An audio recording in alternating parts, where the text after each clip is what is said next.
Hey everyone, guess what? We do not have ugly swag. We have spaced out radio gear that you're going to want to wear. Why? Because no one wants to wear ugly clothing. So head on over to spacedoutradio.com and go shopping today. You'll be glad you did. And it's a great way to support our show. Once you get your gear, send us a picture of you rocking out in your SOR swag.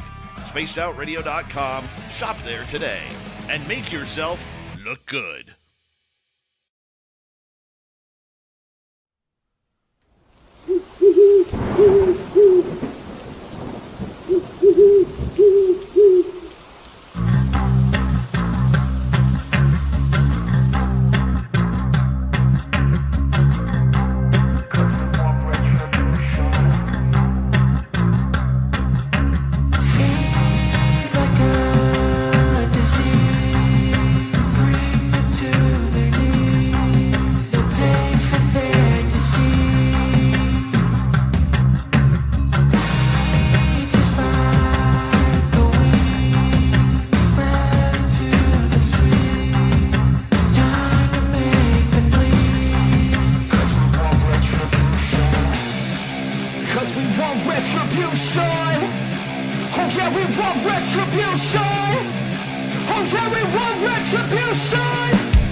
Welcome to Spaced Out Radio, the After Hours radio show with me, your host, Mr. Rob G. It's going to be an awesome show here tonight. We have joining us back again, Justin Bush, to continue the conversation. Justin is an alien abductee and a writer. We'll be getting into some great conversation hours 1 and 2 with him, so make sure you don't go anywhere. Also, we have Drew Banky with After Hours Wrap Up, Steve Stockton Tells Untold Missing Person Mysteries as well. Hour number 3, jam-packed show. Make sure you guys don't go anywhere right here, Spaced Out Radio. Let me hop in the chat, see what's come through first here. We have courtesy of Race Fan. It shows here Race Fan with the gold, Kitty Catty Whack with the silver, and then we got some Mothman with that bronze. Definitely appreciate you guys coming on in bright and early as always. Kitty Catty Whack is in the building saying, Rob, looking forward to the show tonight. Appreciate you, Kitty Catty Whack. Also, Race Fan, good evening, Rob. Appreciate you showing up. We got Mothman in the building. Saying good evening, Rob, and fellow SORians. Appreciate you, Mothman, for coming on in. Who else do we have showing up here bright and early? We have Road Flare. Road Flare is in the building. Let me bring Road Flare up. Road Flare is right here. Saying hi, Rob. Appreciate showing on up, Road Flare. Also, appreciate that. Happy Mother's Day to all the mothers. So we won't be doing a show tomorrow because we have mothers and we know mothers, and mothers are all around us, and it's their day tomorrow. So have a fantastic time with a mother in your life, whether it's your own mother or just a mother of some other innocent, young, bright mind out there, right? Let's make sure that we celebrate mothers tomorrow. Also, who else do we have? We have Deb from Sacramento. And Deb, my mother's name is Deb, and she is from Sacramento. Awesome stuff here. That all ties into the Mother's Day theme. Appreciate you showing on up. Male WD-40 getting us lubed and ready to get into the show. Also, Dave Norenberg coming on in. I'm calling you Dave now. We're comfortable, David. I'm going to call you Dave. Dave Norenberg saying hello. Looking forward to the show tonight as well. Appreciate showing on up, as well as Leave the Bee. Leave the Bee is in the building. Let me go ahead and get down the list here. Frankie B is in the building. Thanks for coming on in. Appreciate showing on up. Who else do we have? Fast Hemi. Fast Hemi is here. Yes, Fast Hemi is here. So is Eternity Eternal. Thanks for showing on up. Everyone, it is going to be an awesome show. Lars Jansen, gotcha. Appreciate you coming on in. It's still me, Kania. OMG, yay, my first live stream. Well, welcome to the show. Appreciate you showing on up. I'm about to get the podcast side started, and we'll talk about how this goes here right about now. Welcome to Spaced Out Radio, the After Hours radio show with me, your host, Mr. Rob G. We're going to have a fantastic show tonight. Joining us back for the second time is Justin Bush. We're going to get into some really good stuff, hours 1 and 2. Also, Steve Stockton tells untold missing person mysteries, and Drew Banky with the After Hours wrap up in hour number 3 jam-packed show. Make sure you don't go anywhere. I tell you every night. Here we go.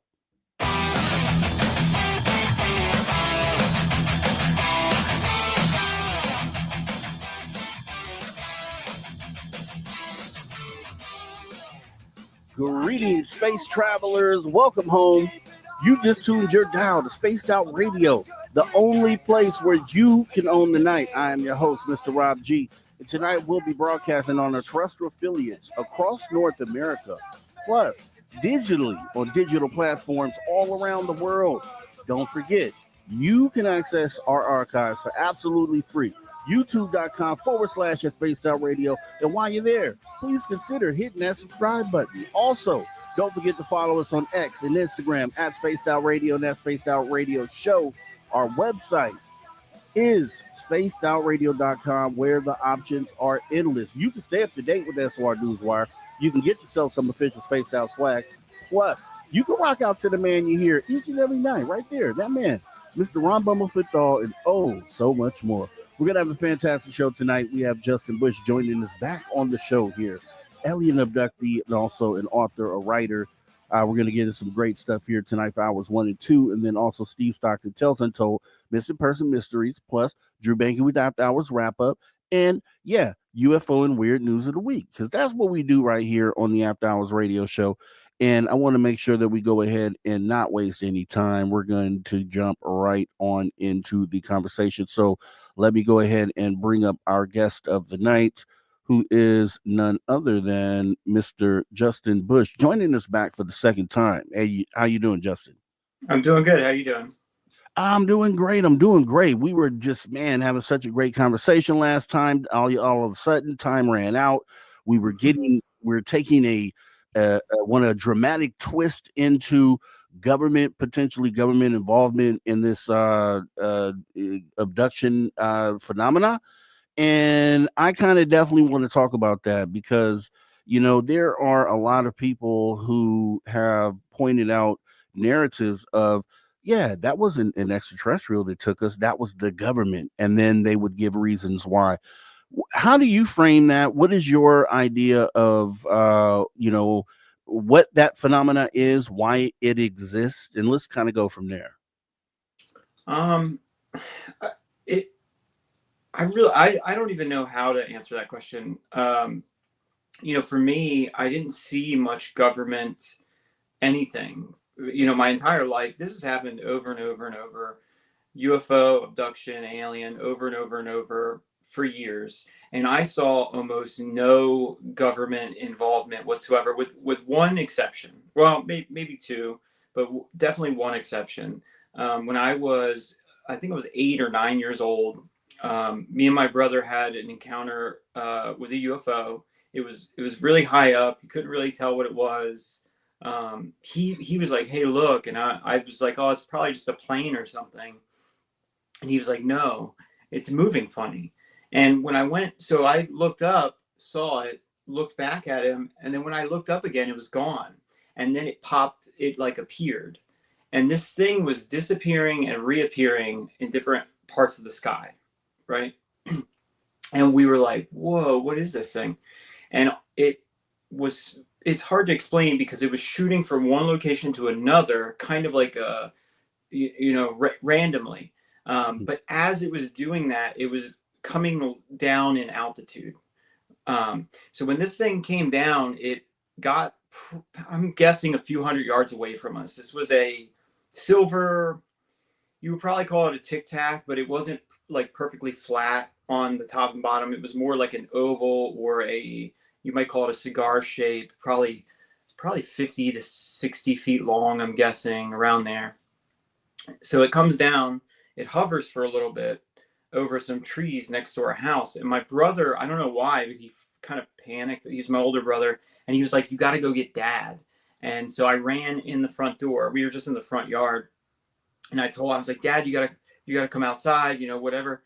And I ran back because I wanted to see this thing. I'm watching this thing fly around, and it was probably the longest sighting I've ever had up until that point. So I'm just I can't believe what I'm seeing. So I just yelled. I ripped the door open. I yelled and I ran away. As soon as I started running back, and it's only a few feet, this helicopter came over our house, probably 40, 50 feet off the ground. This was an all black military helicopter. I don't know if you remember in the 90s when there was like the black helicopter craze, and the government, people were taking videos of them and photographs, and the government's like, we have no idea what you're talking about. We don't own any black helicopters. It has nothing to, and since then they've admitted that they had a bunch of these groups of these, I think they called them like tactical whatever. But so this is a military helicopter, blacked out military helicopter, no insignia, no tail number, no nothing. It had a pod on the front of it, like one of the FLIR pods that you see today. So it had like a gimbal FLIR pod thing on the tip of it, and it flew right over us. It was so low that I said if I stood on my grandfather's garage, like if I was standing on the top of it, that thing would have just hit me, like standing in the middle of the road and a car hits you. Wow. So anyway, if it goes across the field, it does a banking maneuver, like it banks right and then left like this, and then levels out, and it gets right behind that Tic-Tac. It probably gets about, I'm guessing, about 60 feet between them. The helicopter, I looked it up later on. They're about 53 feet long. I would say the object, the Tic-Tac, was probably the exact same length or very close to the length of the helicopter, probably the same thickness. But the Tic-Tac was a little bit bigger because, a helicopter's got the front and then it's got the skinny tail. So if you drew a line at the back and the front of the helicopter and then just drew a perfect oval, so there was more internal space in the Tic-Tac than in the helicopter, if that makes sense. Yeah. But it gets behind it and chases this thing. The object dips down below the tree line, comes back up. The helicopter follows it, and then so this is right at dusk. It started maybe 15 minutes before the sun went down. This is happening like when we first saw the object. The sun was glaring off the top of it. And now the sun is literally going down behind us. So this helicopter, it chases it, comes up, it shines a spotlight at it, and the object reacted like the spotlight was some sort of weapon, and maybe it was.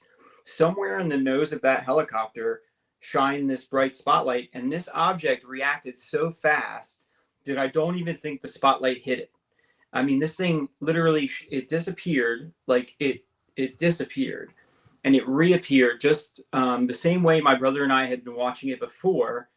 This thing's moving so fast. There's no streak. It's literally like if you have your two hands, right? Here's the object, like this. Like that's what it's like. It just going from one to the other, but with no movement in between.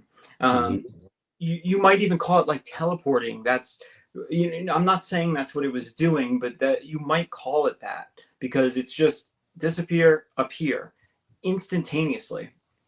So this thing is probably, I'm guessing, 40 feet off the ground. It shines a spotlight. The spotlight never even has time to hit the back end of this thing. It disappears from that location and reappears probably, I could only guess, maybe 30, 40,000 feet in the air. The only reason that we knew where it went is because we were standing back. So it happened like in front of us. So it disappeared from here and then reappeared up here. So it was like right at the top of your vision. So you saw the movement and immediately reacted to where it went. If we were closer to this thing, it would have disappeared and we would have all been like, where did it go? But we were back far enough that we immediately saw it appear very, very high up. The helicopter was about to run into some power lines. It was chasing this thing, and it had to pull up very hard, and it just barely went over the power lines. Like it almost wrapped itself up in the power lines. So it points its nose at the object, which is now very, very high altitude, and it just starts climbing, trying to chase it. We watched it for another few minutes. The object itself just slowly lifted up, up, up until it disappeared. The helicopter, same thing. We watched it for maybe, I don't know, 3 to 5 minutes, I'm guessing. And halfway between where the helicopter pulled up and when the sun went down completely and everything, the helicopter turned on its lights. So it didn't have any lights on when it was first chasing this object, but in the middle of its ascent, it turned on its indicator lights. So it started blinking, like a normal helicopter you see flying around. That's the first time I ever saw any military, government, anything. This was a interception of a Tic-Tac object. It was very clear that the helicopter was trying to like force it down, or something. It was literally trying to intercept this object. It was myself, my father, my older brother, and then I found out the next day that my grandfather saw it. And the way I found out, he's my neighbor. So we would go over there after school to get like sodas and ice cream and stuff. And I went over there and he told me that he had seen it. He basically was like, he's kind of country. So he said a bunch of rambling, kind of weird stuff. But anyway, he eventually told me that he saw it. He said he was in his bedroom trying to go to sleep, and he heard the helicopter fly by our houses. So he went to the window to see what was going on. And he said that he saw that helicopter chasing that thing all around out there. And he said something like, "What the Sam heck is happening?" or something like that. But that's the first time. The next time was 2018. That probably was in 96 or 97, something like that. So I never saw anything until 2018 was when I really saw like military intervention. In the winter of 2017, early 2018, I was having all these encounters. I hadn't had any encounters in a few years. And then all of a sudden it kind of started up, and I was having more encounters than I've ever had, more strange stuff than I've ever had in my life. And two kind of things, maybe three things that kind of kicked it off. I had a new girlfriend. I had been with her for like a year or so. She didn't believe in UFOs, aliens, government conspiracy. Like she didn't believe in any of this stuff. So she became a witness. And her first reaction was like, well, maybe it's the military, maybe it's some project, maybe, whatever. She used to always say like, there's got to be a logical explanation, like, because she didn't believe it was aliens. Like she just couldn't believe that. But anyway, all this weird stuff was happening. I had gotten abducted. I was completely and totally traumatized. And she was like, you should join a UFO support group. Like you need some help, like dealing with this. She said, there's got to be support groups out there. So I joined one, and they were like, hey, make sure to try to record everything, like capture everything, videotape, photograph, like every time something, even if you think it's mundane or something like that. He said, you close your eyes and you wake up in the field and you don't remember anything, write it down. 11 o'clock, woke up in a field, 12 o'clock, So I had been doing that, taking pictures and videos of some of this stuff. In fact, at the time, I ended up getting 2 UFO videos on my phone. Some other stuff, footprints, handprints, bruises. Like I got this burn on my arm one night. So anyway, I'm on there with this support group. I'm posting these videos and stuff. And the other thing that happened was I reached out to the FBI. So after one of the encounters, I was so traumatized the next day. I was like, this is, I called the cops like the year before when I had an encounter, and the cop literally ran away. Like he got scared, and he was like, I don't know what's going on here, and I don't want to know. And he ran away. So I had already tried calling the cops, and I had already tried talking to doctors, and, I literally just didn't know what to do. I was so traumatized. I was like, I'm just going to write a letter to the FBI, email, and I'm just going to tell them what happened the last 2 weeks. And I think in the letter I wrote something like, I don't know how to deal with this. It's too much for me to deal with. I don't know what to do. And that's why I'm reaching out. And this is what I saw. So I wrote like, number 1, I saw this. Number 2, I saw this. Number 3, I saw this. And I didn't really think about that. I just did it, and then I moved on with my life. I thought I'd get a phone call, or maybe somebody come up and knock on the door and be like, hey, you know, we're here to investigate, whatever. That never happened. So I wanted to tell those two, you know, parts of it. So what did happen was, one day I had taken a video, and I was in the support group talking to the people. We had like a private chat, and then this was a private group, an online group. So I basically posted a video, and it got taken down. And one of the other people were like, hey, what's up with that? And they were like, repost it or whatever. So I post it, and it gets taken down. And I post it, it gets taken down. And so they reach out to the moderator. They're like, hey man, why is this happening? He said, it's not me. I'm not doing it. And he said, try to email it to us. So I emailed it, and they said, hey, we opened up the email. There's nothing in it. And I was like, that's impossible.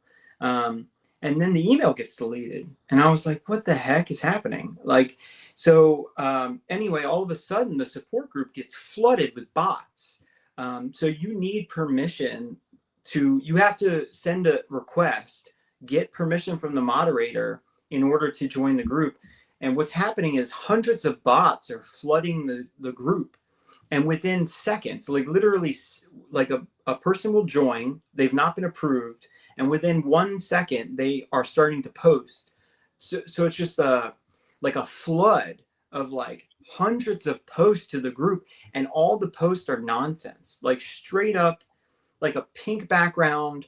Do you think cats are actually aliens? Like this was a group for people that were having like real experiences. We posted some video that I'll let me describe it this way. There was a woman that posted a photograph of a gray alien. She said, I had a feeling I was being watched. She took this photograph. There's a creature in her hallway. She also posted a bunch of videos of helicopters, black helicopters around her, flying around her house. There was a UFO in the backyard. She went outside on the deck and videotaped it. These black helicopters show up and are circling this thing. And she lived on like a ranch, on like a farm, right?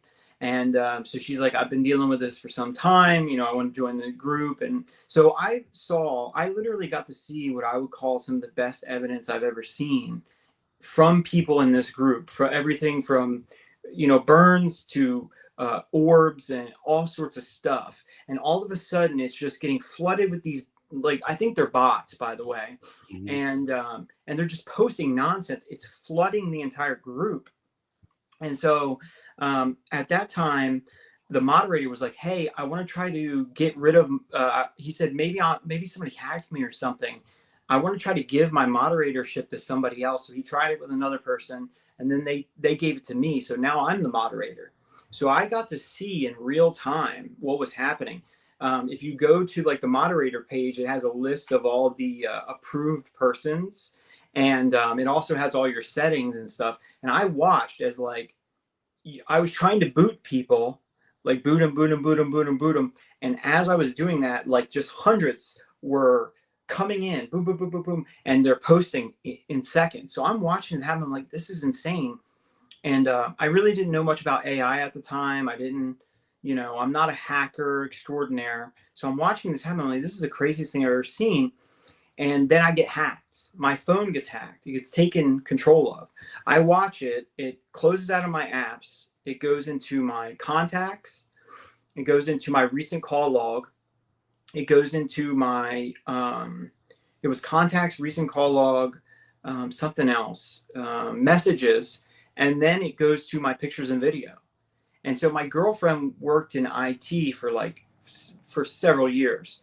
So I ran into the room and I showed her my phone. I was like, what do I do? What do I do? And she's like, what are you talking about? And she looked at it, she went, rip the battery out. So I like split my phone and yanked the battery out. And she was like, oh my gosh. She's like, somebody was hacking your phone.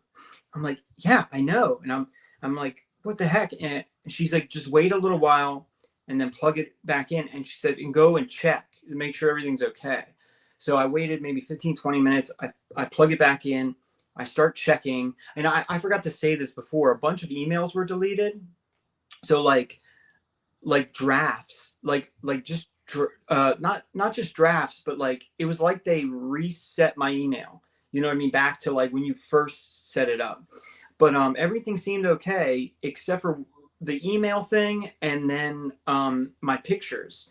I had probably about 300 photographs and videos, and most of them were not UFOs. Most of them were not evidence. They were just a bird I saw, a snake, a cat, a dog, a friend's dog. You know, like most of them were nonsense. But I probably had, I don't know, maybe 50 photographs and videos of this, you know, weird stuff that was happening, including a video of a UFO that I had a close encounter with. All that was gone. Everything. It was like they picked a day, like say last January, and they just deleted everything after that. So all I had was a bunch of old photographs and stuff that had nothing to do with anything.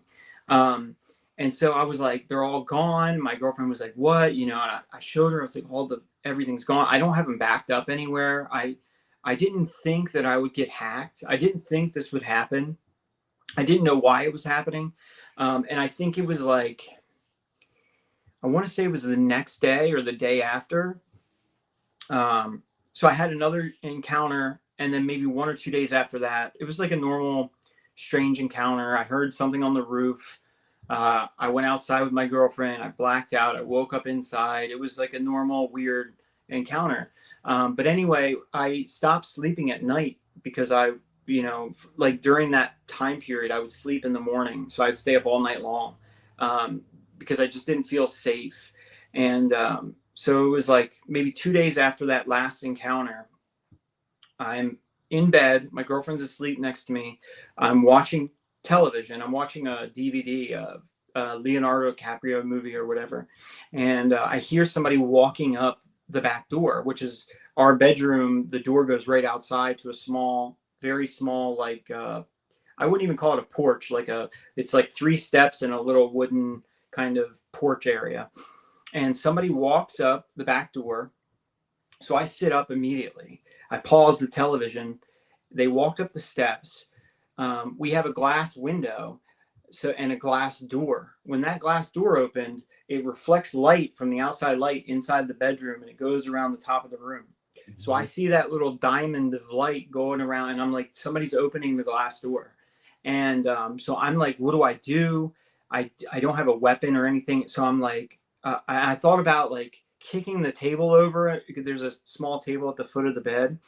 And I'm like, I don't know, maybe it's an animal, maybe it's like, I don't know what's happening. So I was scared that maybe I was going to get abducted again, but I thought in my mind it was going to be aliens or something. I didn't, because that's what I was used to. I was so used to aliens that, you know, I didn't, you know, so before I could even react, or not before I could even react, but I'm thinking like, what do I do? Do I grab a weapon? Do I, you know, I'm trying to think of a solution. I see this black thing come in through the door. So it's like a pencil, maybe a little bit skinnier than a pencil. It comes in, it's black, like a black wire, like maybe about a foot long. It comes into the bedroom. Let me hold you right there, Justin, with the black wire. So we'll make sure we continue from that point right after the break here. Guys, we are already 30 minutes into the show. Like I said, it's going to be fantastic. Justin Bush, our guest tonight, right here on Spaced Out Radio, the After Hours Radio Show with me, your host, Mr. Rob G. Make sure you guys don't go anywhere. Make sure you come right back. If you do, you know the saying here. See you guys back here in just a minute.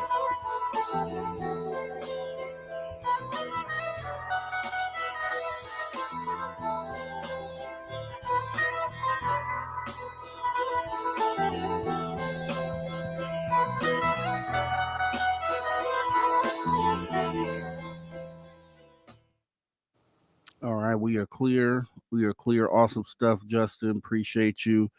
Also, we had a bunch of people I didn't get to at the beginning of the show. So, Vincent, I want to say hello. Thank you for coming on in. Appreciate you showing up. Matt Goodka as well. Paramarv. Adam B. Adam B, thanks for coming on in. Let's see, who else did we miss? Richard Minnick. Richard Minnick, appreciate you for coming on in tonight. Hillbilly Herb as well. There were a few others I saw that I missed. Rocco 2025. Thanks for showing up. SoCal. Cielo Azul. Appreciate you showing up. Let's see. Think that might be.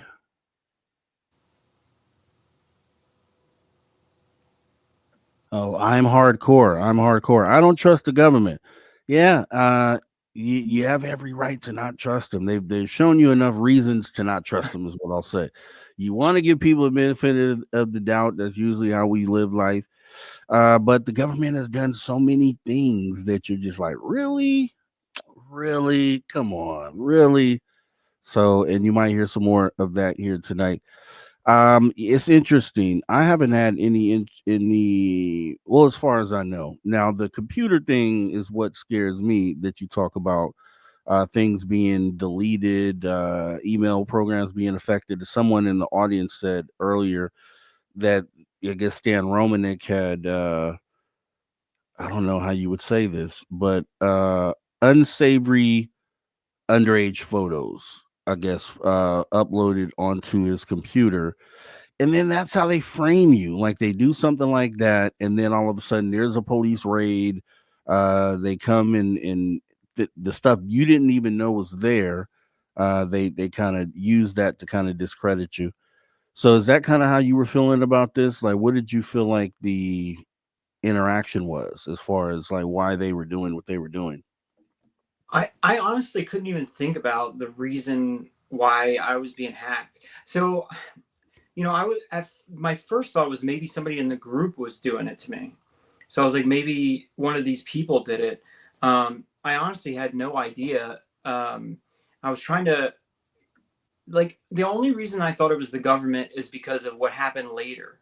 You know, once once the hack happened, I was like, I didn't even understand AI or anything, but I explained to someone, I said the way that it was moving, like the way it was controlling my phone was so fast that I didn't think a human being could do it.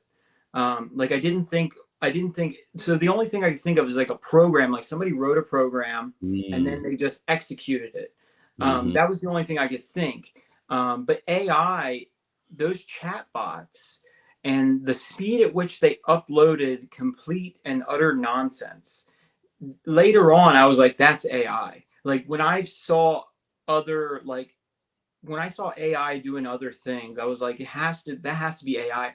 And for someone to, after you think about it for a while, for someone to hack a online service, right?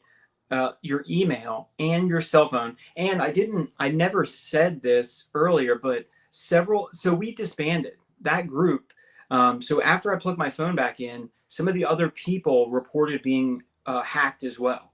And they were like, this is insane. Like, I just got hacked. My computer shut off, whatever. And they were like, we have to disband. Like we're being monitored. Like, so this is insane. So we had a private message group and we all agreed. I can't remember how many people said they got hacked. I can't remember, but it was a few of them. And we were like, let's just, so we broke up, we closed the group. I haven't talked to any of those people since then. It's been 7 years. I don't even remember some of those people's, like names anymore because I joined this group and I was only part of this group for maybe like 2 weeks. I just joined these people. So that's why at first I was like, maybe it was one of them. I really don't know. And then once the government actually once people showed up, that's when I was like, oh, this is government people. Like, this isn't, some hacker in Russia or something messing with me. Like, this is full on, these are military personnel. So yeah, I didn't know what to think. I was scared. It weirded me out. I know that Stan Romanek had his whole thing. I don't know whether he was telling the truth or lying, or I have no idea. But when you actually see them hack you like that, whoever did it, which I do think it was the government. The moment that you see something like that, you're like, oh, I'm not safe at all. Yeah. Let's say Stan is telling the truth. Like, I mean, no, for the rest of his life, his credibility is in question now. That's the type of power that they have. So Hold right there, Justin. We're coming back right now. All right, everybody, welcome back. Spaced Out Radio, the After Hours radio show. Back with our guest, Justin Bush, getting into a really great conversation here. Guys, make sure if you missed any of the conversation tonight, and I'll say this numerous times, make sure you go back into the archives because it doesn't cost anything. It's youtube.com/@spacedoutradio, where you can get a bunch of stuff that you might have missed. As we jump back into the conversation with Justin Bush here. Justin, you were at a part of your story where you're talking about the black wire. Yeah. Okay. So I'm sitting there in the room. I heard somebody walk up the back door, and I see this black wire pass into the house. Somebody asked me, like, did it come through the crack in the door or whatever? It's a long story. There was a hole in the door right there. There was also a bottle on this table at the end of the bed. So I never actually saw if it came out of the crack of the door or if it came out of that hole that's right next to it. I don't know, but I saw it definitely pass the bottle. You could tell it was coming from the door. I think it came through that crack in the door. I can't be sure. But it came in about a foot. It bent 90 degrees, about 6 inches, and then it rotated 90 degrees. And when it pointed straight at my face, which I'm, 4 feet away from it or something, all of a sudden it stopped. It shot straight out, and then it just ripped out like really fast. And then the person that was outside ran down the steps. They yanked it out so fast it made a noise like friction, zoop, and then they ran down the steps. And so I just started shaking my girlfriend, and I was like, somebody just came up they tried to break in the back door. They put a camera in the house, and she's like, what are you talking about? And I was like, somebody just put a camera through the door into the bedroom. And she was like, you're insane. You're crazy. You've lost your mind. She was like, you're probably just dreaming. I was like, no, somebody came up to the back door and they just stuck a camera in the bedroom. And she was like, you've gone crazy. There's no one outside. You've lost your mind. She was like, you probably just fell asleep. It's probably a bad dream. And I was like, no, you don't understand. She got up, stepped into her boots, right? And I was like, what are you doing? She was like, I'm going to prove it to you. There's no one out there. You're literally just losing your mind. And she grabbed her jacket off the back of the door, and she swung it around. And I literally got on my knees, and I grabbed her arm. So she swung her hand down, and I grabbed her wrist. And I was like, you do not understand what's happening. I was like, please don't go outside. And she was like, yanked her arm away from me. She's like, you're losing your mind. She was like, you've gone crazy. And I was like, please, you don't understand what's happening. I was like, please don't go out there. And she just stepped right outside. She stepped outside. She walked down the steps. And I immediately just locked the door and was looking out the window. She had walked far enough away from the house that I couldn't see her out the window.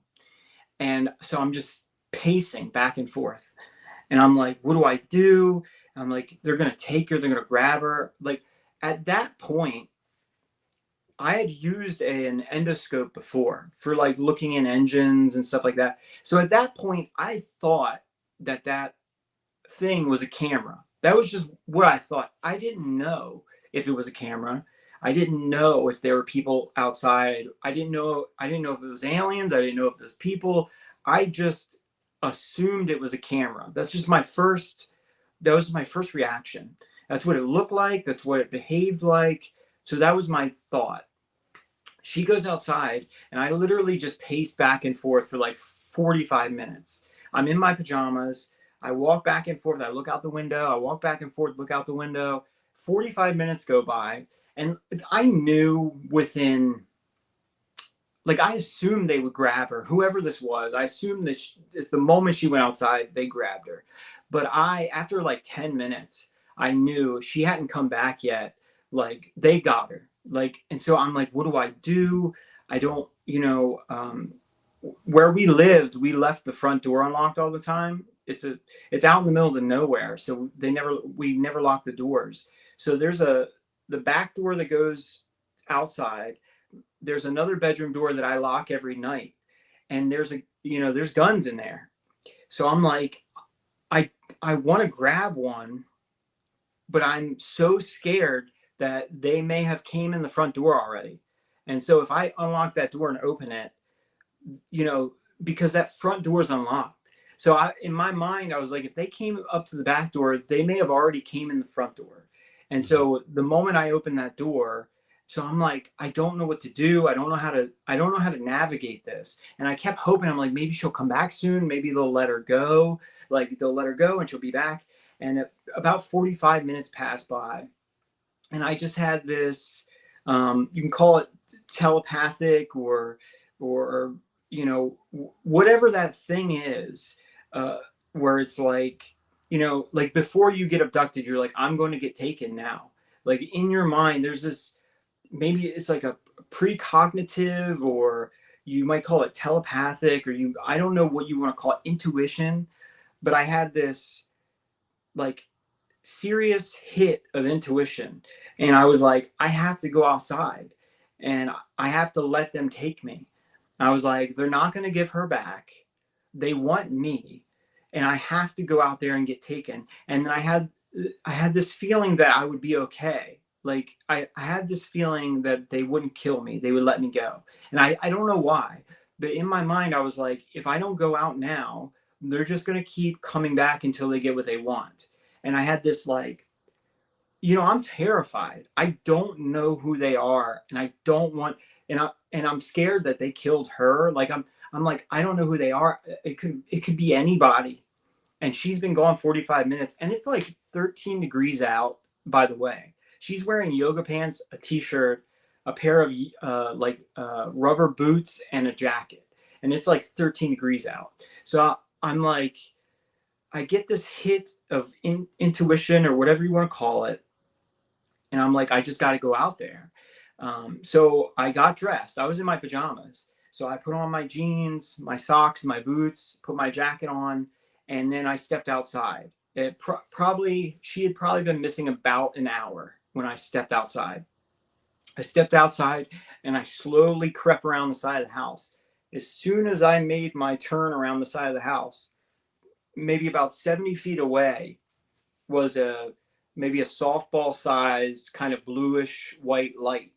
It was hovering maybe 4 to 5 feet off the ground. It's just hovering there about 70 feet. So I stop immediately. I'm just watching it. And then all of a sudden it shoots pretty fast, not super fast, but pretty fast, maybe about 100 feet or so, 70 to 100 feet. And it stopped behind a cluster of trees that was probably about 40 feet away from me, right off to the side of the house. So it went behind those trees, and then the light just turned off, right? So I don't know if this is a drone. Like my initial reaction was like, this is some sort of drone, some sort of flying object, So I immediately stepped back up against the house and put my hands up. I don't know why I did that. This thing shot over, and I was like, oh, and so I'm standing there, and all of a sudden I hear a noise, and it's walking. Something is walking towards me. So it's coming out right where that thing disappeared behind that cluster of trees. There's a black silhouette coming towards me really slow, like one step at a time, slow. And so my next reaction was like, oh my God, it's a bear, right? Like the silhouette of it, I thought it was a black bear. I don't know why. It was my first reaction. I was like, oh my gosh, it must be a black bear. And so I just started yelling my girlfriend's name. Like I was like, oh, it must have hurt her. Maybe it bit her. Maybe she's hiding somewhere. Like I'm like, I gotta find her. And this thing is walking towards me really slowly. It's just outside the light from the back door, like feet outside of it, maybe 10 or so feet. And so I'm like, oh my gosh, I'm yelling her name and yelling her name. once it stepped into the light, I could tell immediately it was her. And not only was it her, but the reason her silhouette looked funny is because she was wearing that jacket, but she had her head slumped down like this. And she literally was staring. It was like she was staring at her feet, and she was walking, but she was taking these really high-legged steps and then pointing her toe at the ground. And she wasn't swinging her arms. Like, when you normally walk, she had her arms pinned to her side, and she was walking so funny. And so I was yelling her name to try to find her. And now I realized that this is her, but she's not responding to me. So I just started screaming at her. And she literally walked straight into me. Like, you have to imagine, when she was 2 feet away, I'm yelling her name. She's like, her head slumped, and she literally bumped into me, and she kicked her head back, and her eyes, both of her eyes were rolled into the back of her head. They were like she was drugged. Like she straight up looked like she, if you ever see somebody do like air duster or nitrous or something, and then they pass out, but then they kind of snap out of it like real fast. She looked like that. Eyes rolled back in her head. And I was trying to wake her up, and I was like, we got to get I'm yelling at her. Like I'm literally saying all this stuff to her. I'm like, you disappear for an hour, and I come outside, and this light flew over here. And then I was like, we got to get out of here. Right. And she is just kind of not responding to me at all. She's just kind of just going, okay, like kind of. And then all of a sudden from behind her, right from where she just walked out of, behind those same trees, the same trees that light went behind, the same trees she walked out of, all of a sudden you hear a radio click on, and it's like, ksh, targets outside. Ksh. It's a male voice. It sounded American. It literally, I swear he said, the target's outside. I swear that's what he said. It clicked, target's outside, and then it clicked off. She immediately snaps out of it, right? I mean, she just goes, oh my God, what was that? We got to find out what that was. And I'm like, no, we got to get out of here. Like, we got to run. She pushed me. I almost fell on the ground. She just pushed me and ran past me. She ripped the bedroom door open that goes inside. Because I'm right at the end of the steps. Like, I'm right there at the corner of the house, the end of the steps, right? She grabs these 2 flashlights. She's only inside for a second or so. She runs back outside, and she tosses one in my face. And I barely had enough time to react and grab it when she threw it at me. These are like big, powerful spotlights, right? And she just starts running across the yard. Like not where the man's voice came from, past him towards the road. Like there's a road out there, and she started running, and I'm like, she's like, we got to find out we got to find out who that was, whatever. And she's just running, and I'm like, no, please. So I start chasing her, and I'm yelling at her, begging her to go inside. And I'm just chasing this woman around the yard, right? I mean, it sounds insane, but I'm just following her, yelling at her. I'm like, we got to get out of here. You don't know what's going on. We got to go. You're confused. You don't understand. Like, and she literally said later on, she was like, I didn't understand why you were acting like that. And I was like, I'm the one acting normal. Like, so I chased her out to the road. She turns her spotlight on. She shines it down one way. She sweeps it across into our neighbor's house in his front windows, like right in his living room window. He's a good distance away, but these are powerful spotlights, like the type of thing you could shine for like several hundred yards and spotlight a deer. So she sweeps it across, and I'm like, don't shine it in his house, And she was like, he's probably asleep, whatever. She shines it down the road, and I'm like, what are you looking for? And she was like, I'm looking for the cop car. And I was like, there is no cop car. What are you talking about? And she was like, the man on the radio. And she was like, I thought there must be a cop car out here, maybe they were sitting on the road with their lights out, and I heard them on the radio. And I was like, there's no cop car out here. And I was like, we gotta go. Like, she literally didn't know what was going on at all. Like, she was when I woke her up, she didn't see or hear anything. She went outside, and then she just, like, she told me later on, she was like, you have to understand, I went outside, I went around the corner of the house. She said, the next thing I know, I'm standing right next to you, and that man is talking on the radio. She was like, so for me, she was like, I don't know what happened. Like, she was like, for me, it was just like I blinked and then you were standing next to me. And I was like, outside. And so anyway, I convinced her to go up to the house, right? But she's still not afraid or scared or anything. She literally doesn't know what's going on. She even said that. She was like, who do you think that was? And I was like, we gotta go. And so I walk her up to the house, right? And I purposely steer clear of where he was standing behind those trees. I walked way far away from that. Like, I didn't want to go anywhere near it. I was so scared that guy was going to bust out and grab me. So anyway, we walked around, we get to the door, and I'm like, please, we got to go inside and lock the door, please. And she was like, why are you acting like this? And she was like, I want to smoke a cigarette.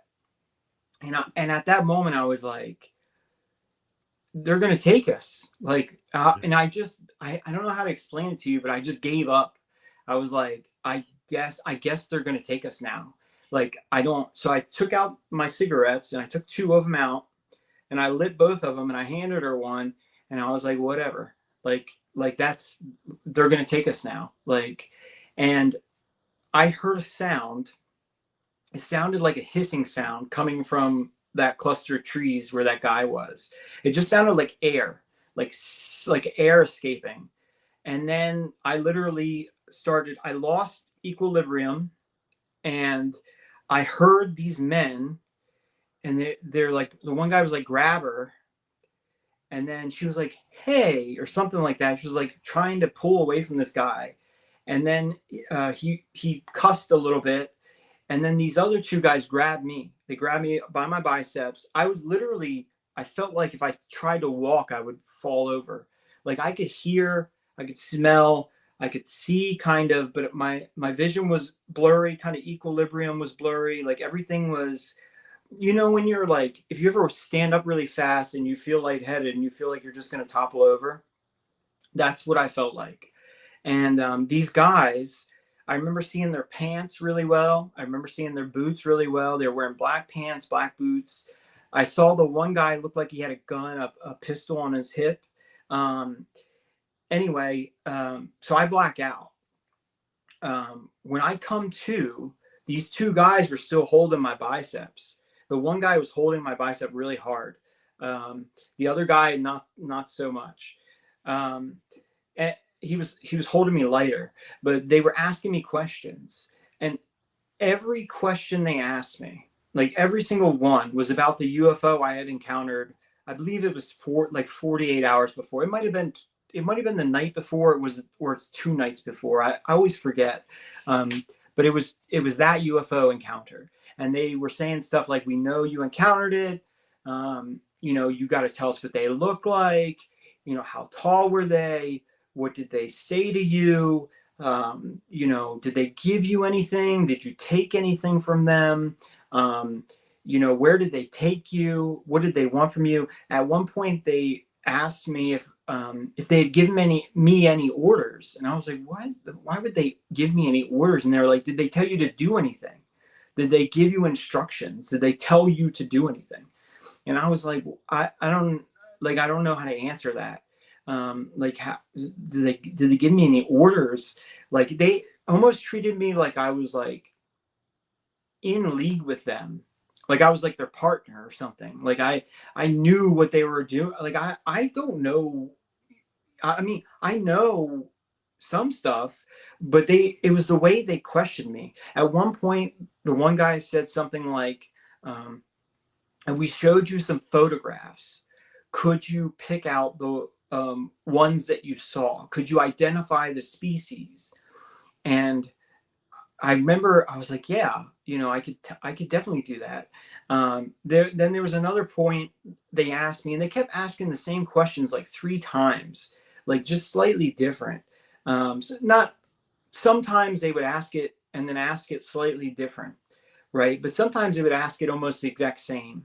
But at one point they said, did they give you anything? Did you take anything? or did you receive anything from them? And then they were like, did you find anything? Did you take anything? Were you given anything? And I said yes. And that's something else I need to explain. I was answering them even though I didn't want to. Like, they would ask me a question and I would give them an answer, even though I was like, I don't want to tell them anything. I don't know why I was answering these people. Like, I don't understand. But it was like I couldn't stop myself from giving them. It was like I couldn't stop myself from talking to them. But anyway, they asked me if I had received anything or had been given anything or taken anything, and I said yes. And even though I didn't want them to know that, and they were like, eventually the one guy was like, "Where's the device?" And he kept asking me. He's like, "Where's the device? Where's the device?" Let's stop right there because I want you to continue this on the other side of the break. But I did want to ask a couple questions. Yeah. Because there's obviously going to be skeptics out there who are going to watch this show. They're going to have questions themselves. So I'll ask the question for them. They're going to want to ask, I'm sure, what do you feel like this could have been a dream? One, and then the second question, did you consider calling in law enforcement at any time? No. So kind of. It's hard to. All right. So first off, there's several reasons I don't consider it to be a dream. First is because the way it felt, the way it sounded, I was wide awake. Even after they drugged me, like when they came, they brought me in the house, right? So they grabbed me by my arms and brought me in the front door into the bedroom. They left footprints all over the bedroom. They had muddy boots. So it had snowed and then it melted, and the entire farm, we were living on this small farm. The entire farm was like muddy pretty much everywhere. There's only a small few places where it was grass. These guys left muddy boot prints all the way up in the house. And the other reason I don't think it was a dream is because I got a video of the UFO afterwards. So we're not really at the end of the story, but at the end, when they let me go, they left. And I ran outside and I filmed the object flying away. My girlfriend was there. I was there.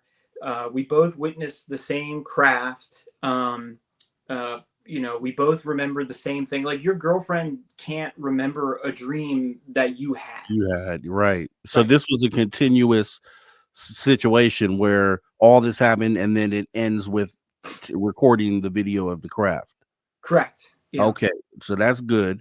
And then because we have about 1 minute before we go to our top of the hour break, what would be the law enforcement angle? Did you consider calling them? Yeah. So, all right. So somebody messaged something like, I would like, one of your viewers said something like, I would like to see the transcript of the police call or whatever. So I didn't call the police and say like, hey, there are aliens outside. I actually didn't know what to do. I was living in a small town of Dagsboro, Delaware. And I was having encounters. I think this was 2016.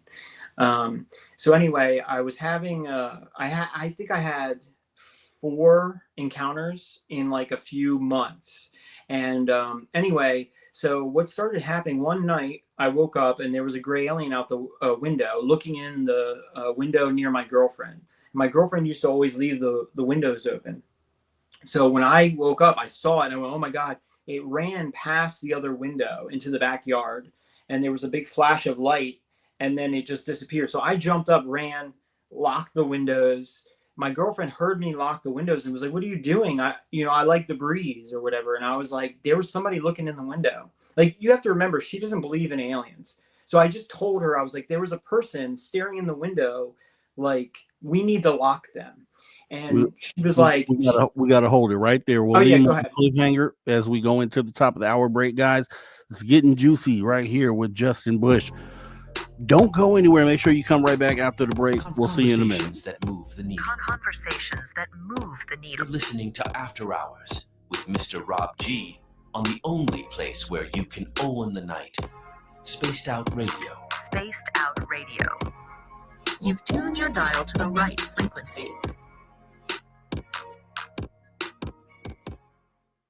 All right, we are clear, and we're off camera for 5 minutes. So I'll see you in Okay. just a minute. All right. All right.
All right, everybody, welcome back. Spaced Out Radio after hour number 2 with me, your host, Mr. Rob G. We're going to be joined back here with our guest, Justin Bush here, and we have about 30 seconds before we come back from radio. This is the hour where we get your questions answered, so please go ahead and post those in all caps. That way I can tag them, and then we'll ask them right after the next break. Let's see. Tracy Benna, new name. Thanks for coming on in. Appreciate you showing on up here tonight. Stargazer, I saw you out there as well. Flat Six, as well as Eve. Kim Jellin as well. I seen you, Kim Jellin. Thanks for coming on in. And let's see who else has joined. Vincent Muller, appreciate you, Vincent Muller. Thanks for showing on up. Angels Are Live, Nikki, appreciate you coming in. Also, Flubber Lane snuck in the last 30 minutes or so. Appreciate you showing on up. Also, I don't know if you're still here, man, this Crazy Life channel. If you are, shout out to you. Thanks for coming in. And Mark Eddy, host extraordinaire here. And actually,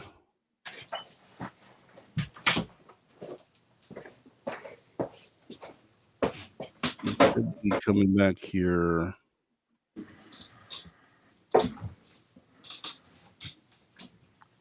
All right, I don't know what happened, but let me go ahead and bring us back in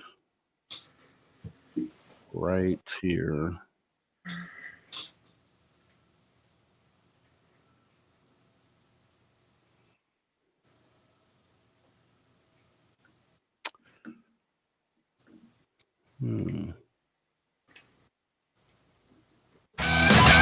All right, everybody, welcome back. Spaced Out Radio, the After Hours Radio Show with me, your host, Mr. Rob G. We're in hour number 2, right here with our guest, Justin Bush.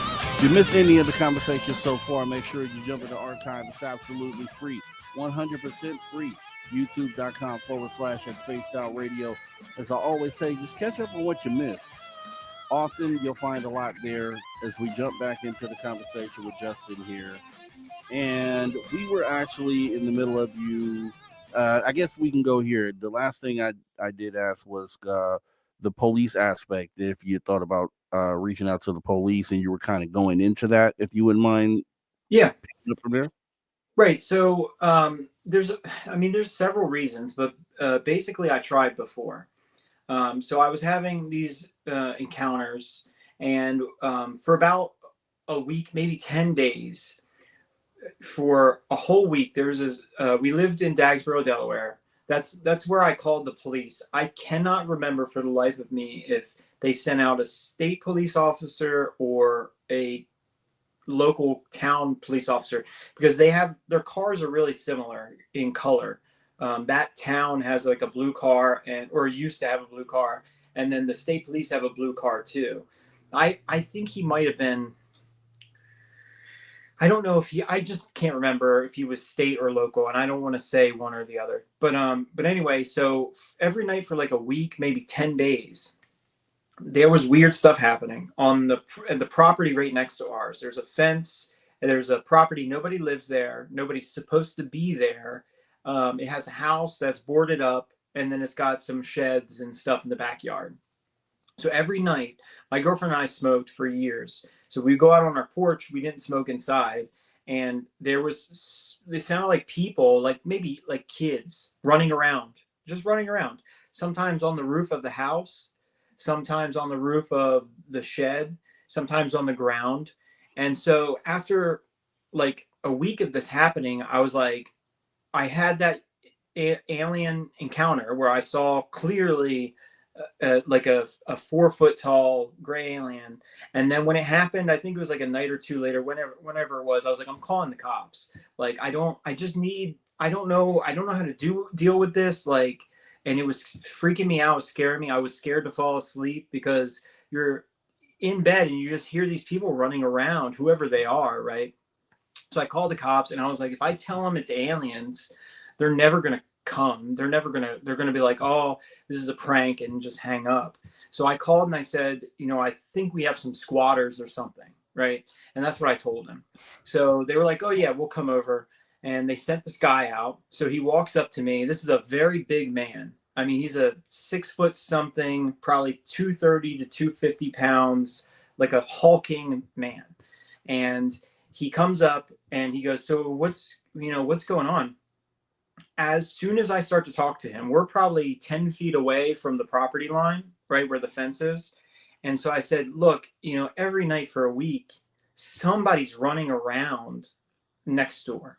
And I was like, the property is owned by somebody. It's abandoned. Nobody is supposed to be. I know for a fact that nobody's supposed to be there.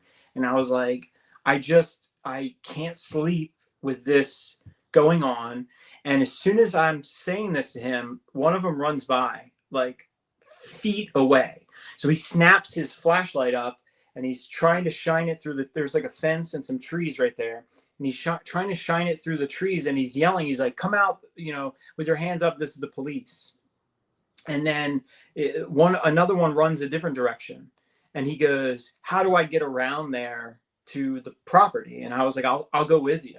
So I walk him down the fence line. We go up around the back of the property and we enter through the back. And as we're walking up, we're probably about halfway there. You can hear one of them on the roof run across the roof. That's, 70, 80 feet away from us. So he's trying, every time he hears one of these things running around, he shines his flashlight trying to see it. But you can't see anything. You're just hearing him, right? So so that one runs by and then we keep walking. And then all of a sudden, it was like the only way I can describe it is if an invisible person ran past both of us. It ran from behind me, maybe 2 feet away to my right side, and it ran past him. It just like you could feel the ground move. You could hear it. He turned as it ran past him. And, he's like 3 feet away from whatever this is with a very bright flashlight. It runs right past him and he just goes, and he just panics and he starts yelling. He goes, I don't know what's going on here. And I don't want to know. I'm leaving. And he just starts running away. And I was like, no, I got your back, whatever. And he was like, I don't know what's going on here. And he's like, and I don't want to know. He's like, people could be hiding out there, getting ready to ambush me. I don't know what this is. And I don't want to know. And he just leaves. And I follow him back to his car. And I'm like, no, please. I was like, I can't deal with this on my own. And he said, if you ever need us, right? And so I'm freaked out. He's freaked out. Okay. I'm not acting like I'm some big tough guy. Like this happened to both of us. I'm just as freaked out as he is, if not more. Right. So he gets to his car and he goes, if you ever need us, don't be afraid to call. And I said, like a little girl, I was like, but I need you now. And he literally slammed his door and peeled out.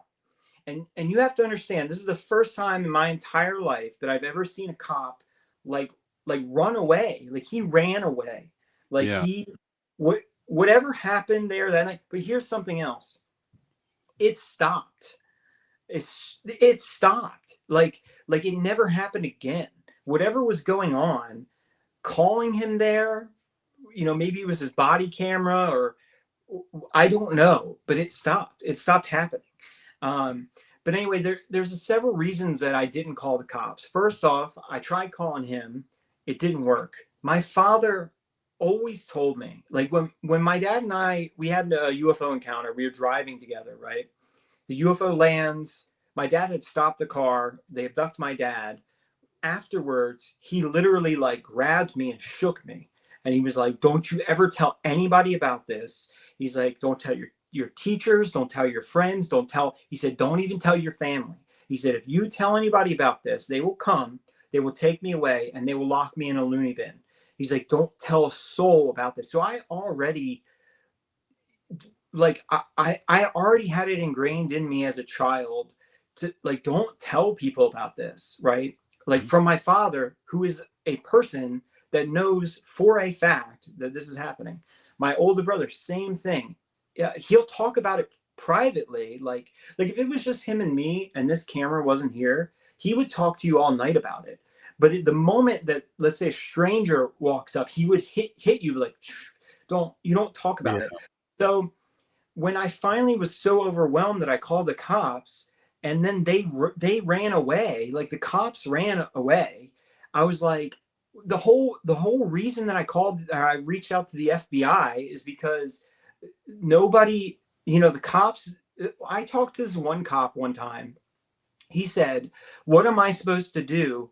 Pull out my pistol and shoot at it? Like, this is not a job for the police. Like, this is a flying object is not a job for the police to handle. Like, he said that's somebody else's job." There was another cop I talked to one time. He said something like kind of similar to that, but I can't remember what it was. But basically, like, don't call me out there. Like, I'm not a part of that. Like, he said that's beyond police work or something to that effect. So the last reason that I didn't call the cops is because, first off, I didn't think it would take, like, okay, this is a small town in the Appalachian Mountains. If you do call the police, it's going to be a sheriff, and you call him at 1:00 at night. Number one, there's a very real possibility that nobody will come out there until morning. And number two, even if the sheriff does get dispatched, right, it's going to take 45 minutes easy. We were like an hour away from like the nearest Walmart. You know what I mean? So my first thought wasn't calling the police anyway, because even if I did, it's 45 minutes. They're not going to get there in time. So it was just, I think, just the culmination of everything. I've got a video, actually. I never show it to people. So we had an encounter. My girlfriend and I had an encounter on, I think it was, so I had an encounter on the September the 1st, 2024. And then, so this video would be from like September 22nd, 2023. Okay. So my girlfriend was asleep. There was a loud bang, like a concussion, like an explosion, and it shook the whole house. And she woke up. She went, "Oh my God, what is that?" So we both had encounters. She saw something through the window. There's a kitchen window like right here. She went up to the kitchen window and had an encounter. I was dumb enough to go outside because I didn't think it was aliens. Like, my first reaction is there's a farmer that lives behind us. So I was like, maybe his propane tank exploded, or every once in a while one of these tractors will explode. The oil gets so hot it drips on the ground, and it can actually catch, if you have like leaky diesel fuel, it can catch it on fire. So because the engine's literally that oil gets so hot. So I was like, maybe his tractor blew up, or maybe his propane tank blew up. So I grab a flashlight, slip my shoes on to go outside, thinking like, somebody's hurt somewhere. What I encountered was not a tractor or an explosion. I encountered a creature that was on the roof. It's a long story, but anyway, my girlfriend sees something out the window. I have my encounter on this side of the house on the roof. Okay. I was outside with a flashlight. I come in. I run in the front door. Like, I threw my hand up and I said, "I mean you no harm." Like, that was my first reaction. I was like, "Oh, I mean you no harm." And then I literally took like 3-4 giant steps back, and I turned around and I just ran. When I was running in the front door, my girlfriend was running to find me. So she had her encounter in the window. She had seen one of these things go past the window, and she panicked. So she ran, and we ran into each other right at the front door. And she just starts yelling. She was like, "Was that you?" And I was like, "What are you talking about?" And she was like, "Was that you?" And I was like, what me?" And she was like, "Was that you in the backyard?" And I was like, "I never went into the backyard. I didn't make it past the side yard. I just barely walked around the side of the house. I never made it to back here." And so she just yanked me in the house. She slams the door and locks it. And she was like, "That wasn't you." And I was like, "No, I never went in the backyard." And she was like, "I just saw somebody go past the window." And she said, "I thought it was so strange that you didn't have your flashlight on." She's like, "I saw you take your flashlight." And she was like, I couldn't understand why you would go in the backyard with no flashlight. And I was like, "I never went in the backyard." So I take my phone out and start recording, but because you can hear it walking on the roof, the metal roof, right? And I'm like, we should call the cops. Like I have a whole 25-minute video of us arguing Like, I'm like, I want to call the police. And she's like, we're not calling the police and telling them that there's an alien on the roof. You know, like, we're not doing that. Like, she was like, I'm not, no, we cannot. And then afterwards, so after everything died down, right? So we waited probably about I'm guessing 15, 20 minutes. Once we stopped hearing the noise on the roof, like once the noise went away, she was like, why don't we go outside? And I was like, okay, like, I'll go with you. Right. So we both ran outside. And by then it had been over for probably 15 minutes. You know what I mean? Like, we waited so long before we went outside to check it out or whatever. It was long done. You know what I mean? We were just both scared. But afterwards, she was like, listen, I really want to talk to you about this calling the police stuff. She was like, you kept saying you wanted to call the cops. And she was like, we're not calling the police for something like this. Like, we're not calling the cops and telling them that we just saw an alien. Like, we're not doing like, you know. So anyway, calling the cops is just not, you know, I wanted to call them because where we live now, they might be 10 minutes away. They've got body cameras. They've got cameras on their car. Mm-hmm. I didn't want to call them because I thought the cops would like pull their gun out and save me or something like that. I was just hoping that they would pull in time with their body cameras and they might catch something on film, right? Like, for me, it has nothing to do with like, I need them to protect me. But for her, she's like, if you call 911 and tell them that there are aliens, they are going to laugh at you. Like, they are not going to send people out. They are going to, she said to me something like, they're going to come out, they're going to take you to a hospital, and then they're going to admit you for psychosis. Like, they're not going to help you with your alien problem. And she said something, I can't remember, something else, but it's just, I've always had it ingrained in me to not call the cops. The only reason I called them the one time is because I was overwhelmed. And then, so that night, it just, I thought about calling them, but I was like, it's 45 minutes away. Like, if I knew, right? Like, so just pretend you're me, right? The moment I saw that camera thing come in the door, right? If I knew that whole thing was going to last for, it ended up lasting for like 2.5 hours or something like that, I would have called the cops 100%. But in my mind, I was like, I'm about to get abducted by aliens, and then I'm going to wake up 2 hours later, and I'm not going to remember what happened, or I'm going to be confused, or, you know, whatever. I'm going to have missing time, right? It just wasn't in my mind, like, calling them, they're not going to get there in time to help. So I just didn't do it. It was just never part of my, you know, process, you know. But anyway, and I'll back you up on that too, because you know, I think that was actually a great thought there, as you just said, just having, because they have all these cameras to kind of being able to get them to maybe capture something on film. I think that makes a lot of sense. But then also, when you mentioned that the officer had come and he was essentially scared, he's like, hey, we don't handle this, or we don't know what to do. There's perfect examples of that actually happening, where officers are, you know, telling people that, if people remember back to the Las Vegas extraterrestrial, that they caught the streak on film, the shooting star, and then the police arrived to the house, and the police, he was like, hey, don't call me back. If you guys see something, don't call me back, because it doesn't really matter. He's not going to be able to affect any sort of, you know, he's not going to be able to do anything. So that makes a lot of sense. And then to hear you, you know, thinking through this in real time, and you're, a lot of the things that I'm hearing you say, I'm like, yeah, that makes sense. I would expect a response like that in the moment. And yeah, I can see where that happens. Now, I want to make sure, so I appreciate you answering that. I want to make sure that we also get back to that, so you can finish the story. Let's start back where you were talking about the black wire, and maybe pick it up from there. Right. So essentially, I chased her outside. Or eventually, you know, the black wire comes in, I wake her up, she goes out, she disappears for like an hour.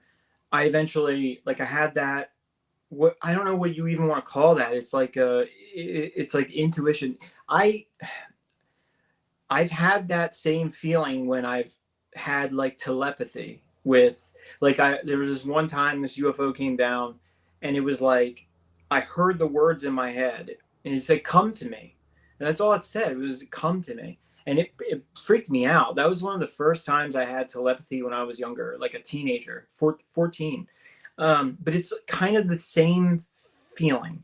So I get this feeling like I have to let them take me, and I got this feeling like it's going to be okay. They're going to let you go. They're not going to hurt you, but you have to let them take you, because if not, they're just going to keep coming back until they get what they want. I had this intuition. So I go outside, I see this drone. My girlfriend comes up. She's clearly drugged. Like, her eyes are rolled back in her head. She's not answering me. She snaps out of it. And then we hear this guy talking on the radio. He's talking to somebody else. And so we run all around. And then eventually by the way, people always say, like, how dumb is your girlfriend or whatever? Like, she kept saying she wanted a cigarette, right? She said it a bunch of times. So when she went outside and around the corner, the next morning, we found her cigarette on the ground. She lit it, and then it burned completely. Like, the whole cigarette was burned up on the ground. I think she put that cigarette in her mouth, she lit it, and they grabbed her right there, and she dropped it. Because if you ever see somebody light a cigarette and put it down, the whole thing burn up in one, like, the ash is all still connected. Like, we found it on the ground, and then we found both of our cigarettes on the ground the next day as well, by the back door. So anyway, she kept saying she wanted a cigarette. So I take them out, I light them, give her one. And then I heard that sound, and then I just lost equilibrium. When I came to, these men were questioning me. They were asking me all these questions about, can I identify the species? Where did they take you? Did they give you anything? Whatever. And when they asked me, did you get, or did you take anything from them? Did you receive anything from them? Whatever. I said yes. And then the one guy kept asking me, he's like, "Where's the device? Where's the device? Where's the device?" And I pointed, I was like, in the bed. And then this guy let go of my arm, and he stripped our whole bed. He yanked our like our bottom sheet, our top sheet. My girlfriend sleeps with like 4 blankets. I slept with 2. We lived up in the mountains, and it's really cold up there. So he was shaking everything out, putting it in a pile. He literally stepped onto our bed with his muddy boots. So he had just stripped the linens off the bed, and he literally stepped on the bed with his muddy boot and left a big muddy print on the bed. He grabbed the pillowcases, he unzipped them, he shook them out, and then he said, "I got it." And then he literally said, I got it. And then the one guy goes, so he said, I got it. The other guy that was holding me hard on my right arm, like, he was the one that was holding me super hard on my right arm. He seemed to be the one that was in charge. He was the one that said, "Grab her." He was the one, so anyway, this guy says, "I got it." And then he says, "What do you want to do with them?" And then the other guy that seemed to be in charge was like, he said the F word. He said, "F them, let's get out of here." Right. So I don't know how much time has passed, because I blacked out. Like I remember the beginning before I blacked out, when they grabbed us. I remember when I came to at the end, when they were questioning me. So at that point, I really don't know how much time has passed, but they kind of just push us over onto the bed. We've got a pile of clothes on the floor now, like a pile of linens, our pillows, pillowcases. The guy was just taking them and throwing them in a pile, right? And they just push me and my girlfriend over on the bed, and then they leave. And when they shut the door, we immediately got up, like immediately. And I was like, "They drugged me." And my girlfriend said, "Yeah, me too." We talked for like a minute. And right. Let's stop right there where they drugged. We're actually going into our final break here of the night. It's been fantastic conversation so far with Justin Bush. Guys, make sure that you don't go anywhere. We shall be back right after this break. I promise.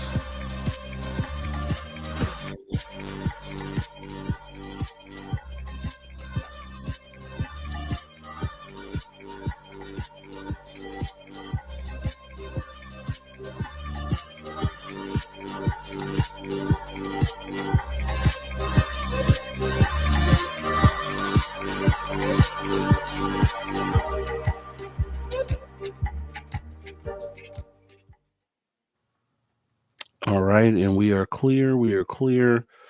So yeah, time has flown by, man. We only got 20 something minutes left here. And so that means the audience, guys, I got a couple of your questions. Make sure you put them in caps if you would like for them to be asked tonight. Or I'll just spend the time speaking to Justin. We'll just talk to each other. That's what we do. Let's see. Is there anything we need to address out here? I know I said something to email WD40. I just want to make sure. Did I? And please let me know in the chat if I did. Did you lube up the show tonight? I just want to make sure if you lubed up the show tonight, Mel. Because if not, my bad, my mistake. We want to make sure the Mel lubes us up for every show, courtesy of Dave Scott's. And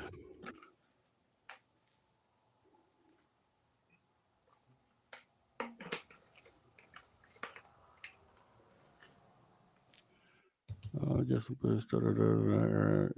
okay, grab that. Just going back, guys, check and see if you put anything in here that I might have missed.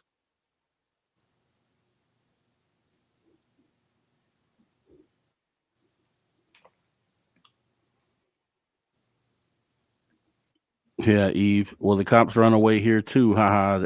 And say, don't call us. Yeah, I mean, they said that. I mean, that was. I mean, that's. It just goes to show you that.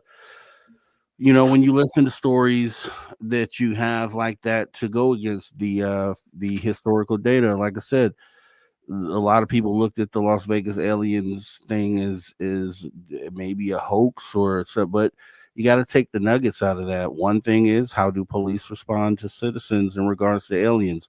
That was perfect example of it, and that's exactly what they told Justin here, and because of that, you probably, it makes you think, like, would you call the police in that moment? Like, would you really call them? Or would you try to protect yourself? Like, would you go for, if you have arms at home, would you go for your arms and consider that, you protecting your home? Or would you reach out and call police? I thought about it. I don't know that I would call the police.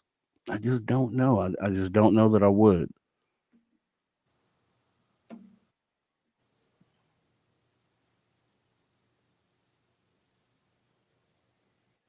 Let's see. All right, Fast Sammy got lubed. Got it. Nice. Let me see here.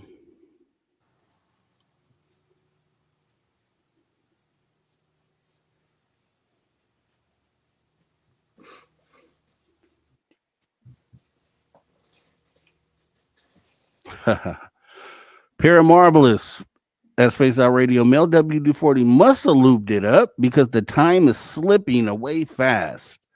Great show and great guest. Awesome stuff, Paramarvelous. Mel WD40 says, yes, duh. Okay, got you, Mel W. I just want to make sure. It would be blasphemous at the least for us to not make sure that you lube up the show. So glad I kept the tradition going. Okay, this seems like a question. This is also another question. And okay, got it. Okay, nice. Mike Jones. Who? Mike Jones. I see you out there. Seymour Glass. Also, thanks for coming on in. Appreciate you showing up. Let's see. Seymour Glass, Mike Jones, and Alexander Leslie, who says, sounds like I know what you're talking about, my labs.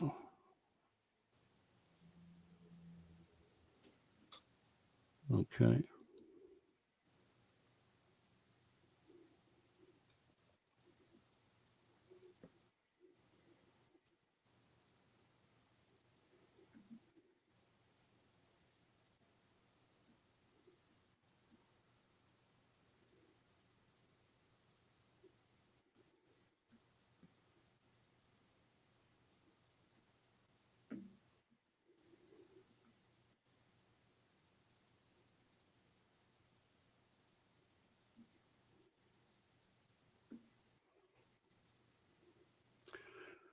All right. I got a good group of questions. I'll try to squeeze those in. If I miss any of you, do not take it to heart. It's just how the show goes, and we're on a clock, so we can only do what we can do. So just keep that in mind as I go through those. And we're coming back in 5 seconds here. Let's go.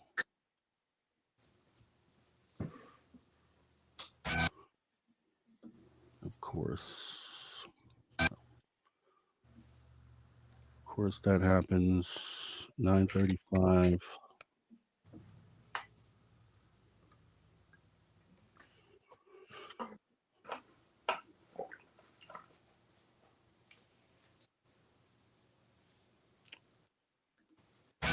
All right, everybody, welcome back. Spaced Out Radio, After Hours Radio Show, after hour number 2, back half of the second hour. This is where your questions come in. We'll be asking those and a lot more coming up soon. And we'll be getting Justin Bush to go ahead and finish the story that he's telling us. It's been awesome so far. If you missed any of the story, for sure, hop in the archive. It's free, youtube.com/Spaced Out Radio, where the options are endless. As we go ahead and hop right back in. And yeah, Justin, you can pick up from where you left off. Yeah, so basically once they left, my girlfriend sat up. I sat up too. We both kind of snapped out of it. Like I don't want to say snapped out of it. It was like I was conscious, but I was still suffering the effects of whatever this drug was. The first thing I said, they drugged me. And she was like, yeah, me too. And then we talked, and I was telling her, I don't know why I did this, but I was describing to her the symptoms. So I was like, there's a massive euphoria. And she was like, yeah, like ecstasy. And I was like, I said, it reminds me of like falling in love. That was the only thing I could think of. Like, it reminds me of the feeling of falling in love. Like, there's a huge euphoria. And then I was like, my entire body's hot. If you ever drink whiskey and your face gets flush and it feels like you're just dumping heat, my whole body felt like it was just dumping heat. And then the last thing I said, I have pins and needles like everywhere, like niacin. Like if you ever take pre-workout and usually you don't get it everywhere. You get it maybe on your arms. Some people get it on their thighs, but you get that little bit of pins and needles. This was almost like my skin was burning. Like I had this pins and needles pain, kind of like a bad, sunburn with, squeezed lemon on it all over my skin, all over my epidermis. And she was agreeing with me. And she was like, yeah, I feel the same thing. The euphoria, I feel I'm hot too, yeah, pins and needles, whatever. And she said, she was like almost desperate.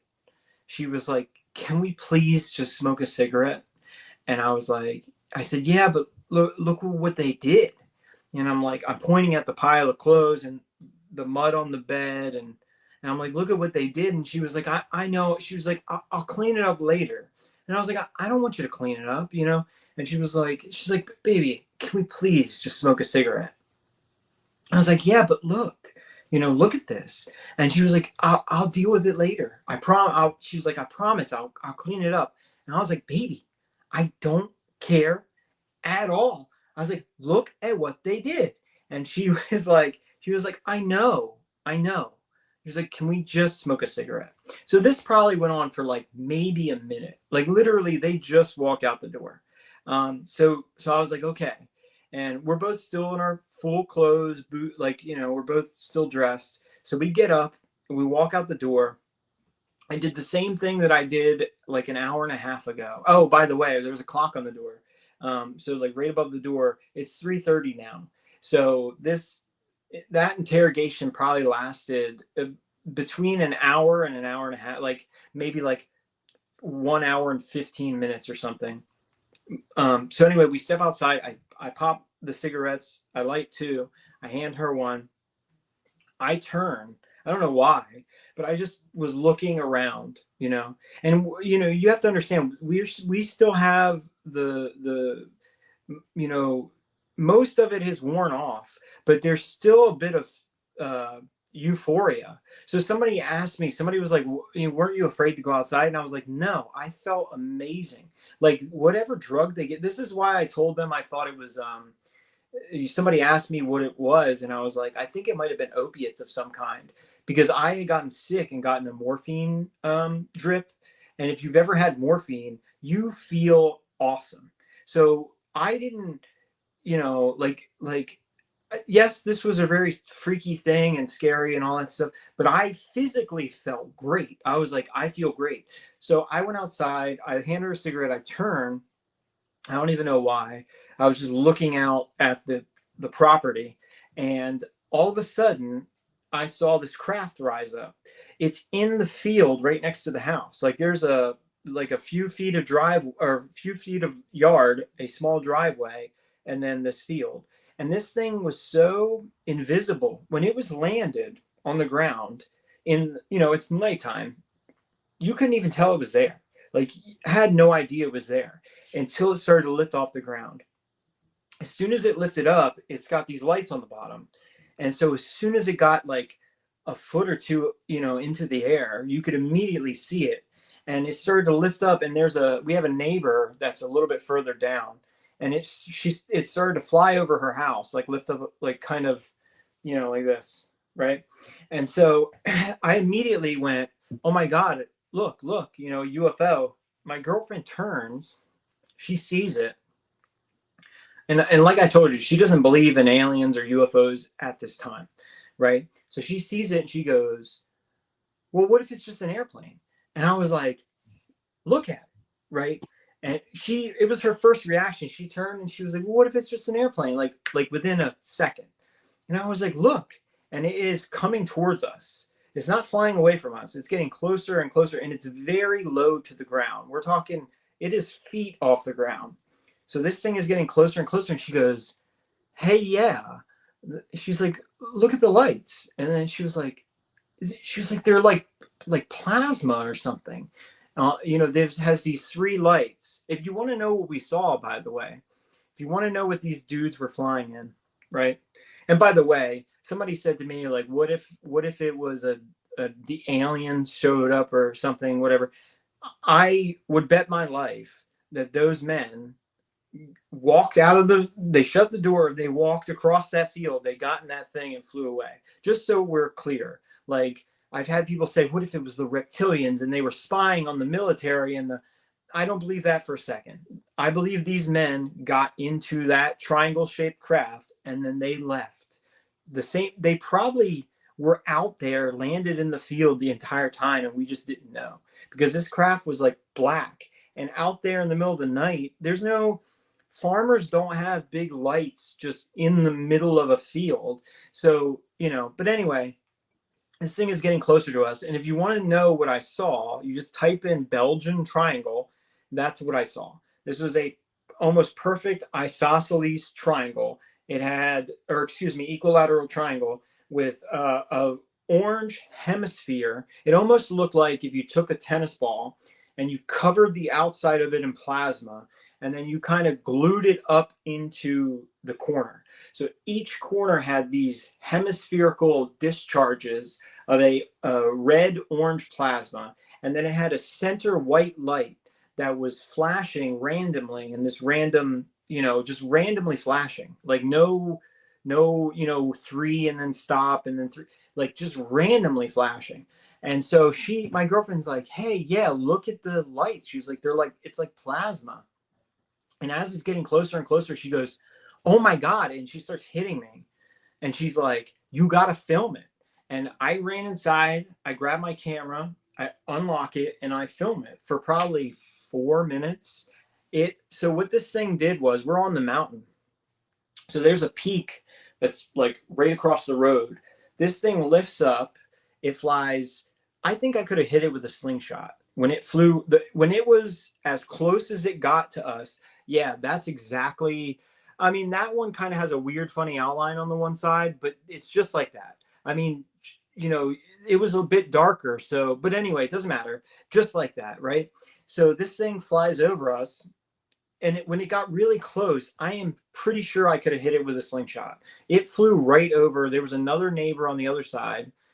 It flew like right above his house, maybe less than 20 feet above his roof is what I'm guessing. This thing was silent. It made no noise. I heard no vibration. Nothing, just perfectly silent. And it was perfectly controllable. Like this thing, I don't even, the closest way I can describe it to people is if you've ever seen when they take a magnet and they put it on a magnetic track, but they cool it with liquid nitrogen, like a superconducting magnet. That's the only way I can describe it. Like this thing was a perfectly maneuverable magnet, flying around. That's the only way I know how to describe what I saw. So I run in, I grab my phone, I'm recording. It slowly flew up above the neighbor's house. It slowly flew just a few feet above the trees, and then it ascended the mountain. So it went up the curvature of the mountain, like the slant of the mountain, till it got to the peak. And then I don't know if it turned off all its lights. I don't know if it shot off really fast. That's kind of actually what I think happened.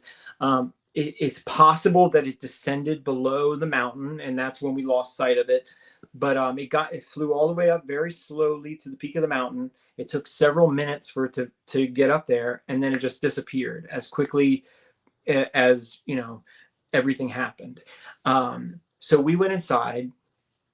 My girlfriend was like, she finally got her cigarette. I think that was probably her third trying to smoke a cigarette that night. So it was just kind of funny. But anyway, so we went inside and she was like, I'll clean this all up tomorrow. She was like, can we just throw a sheet on the bed and then go to bed? And she was like, I have to work tomorrow. Can we just please just try to get some sleep? And I was like, okay. And by then the drugs had completely worn off. I didn't feel the euphoria anymore. I didn't feel the pins and needle, whatever. So we went to bed. So the next morning, I wake up and feed the chickens. So I go outside, I feed the chickens.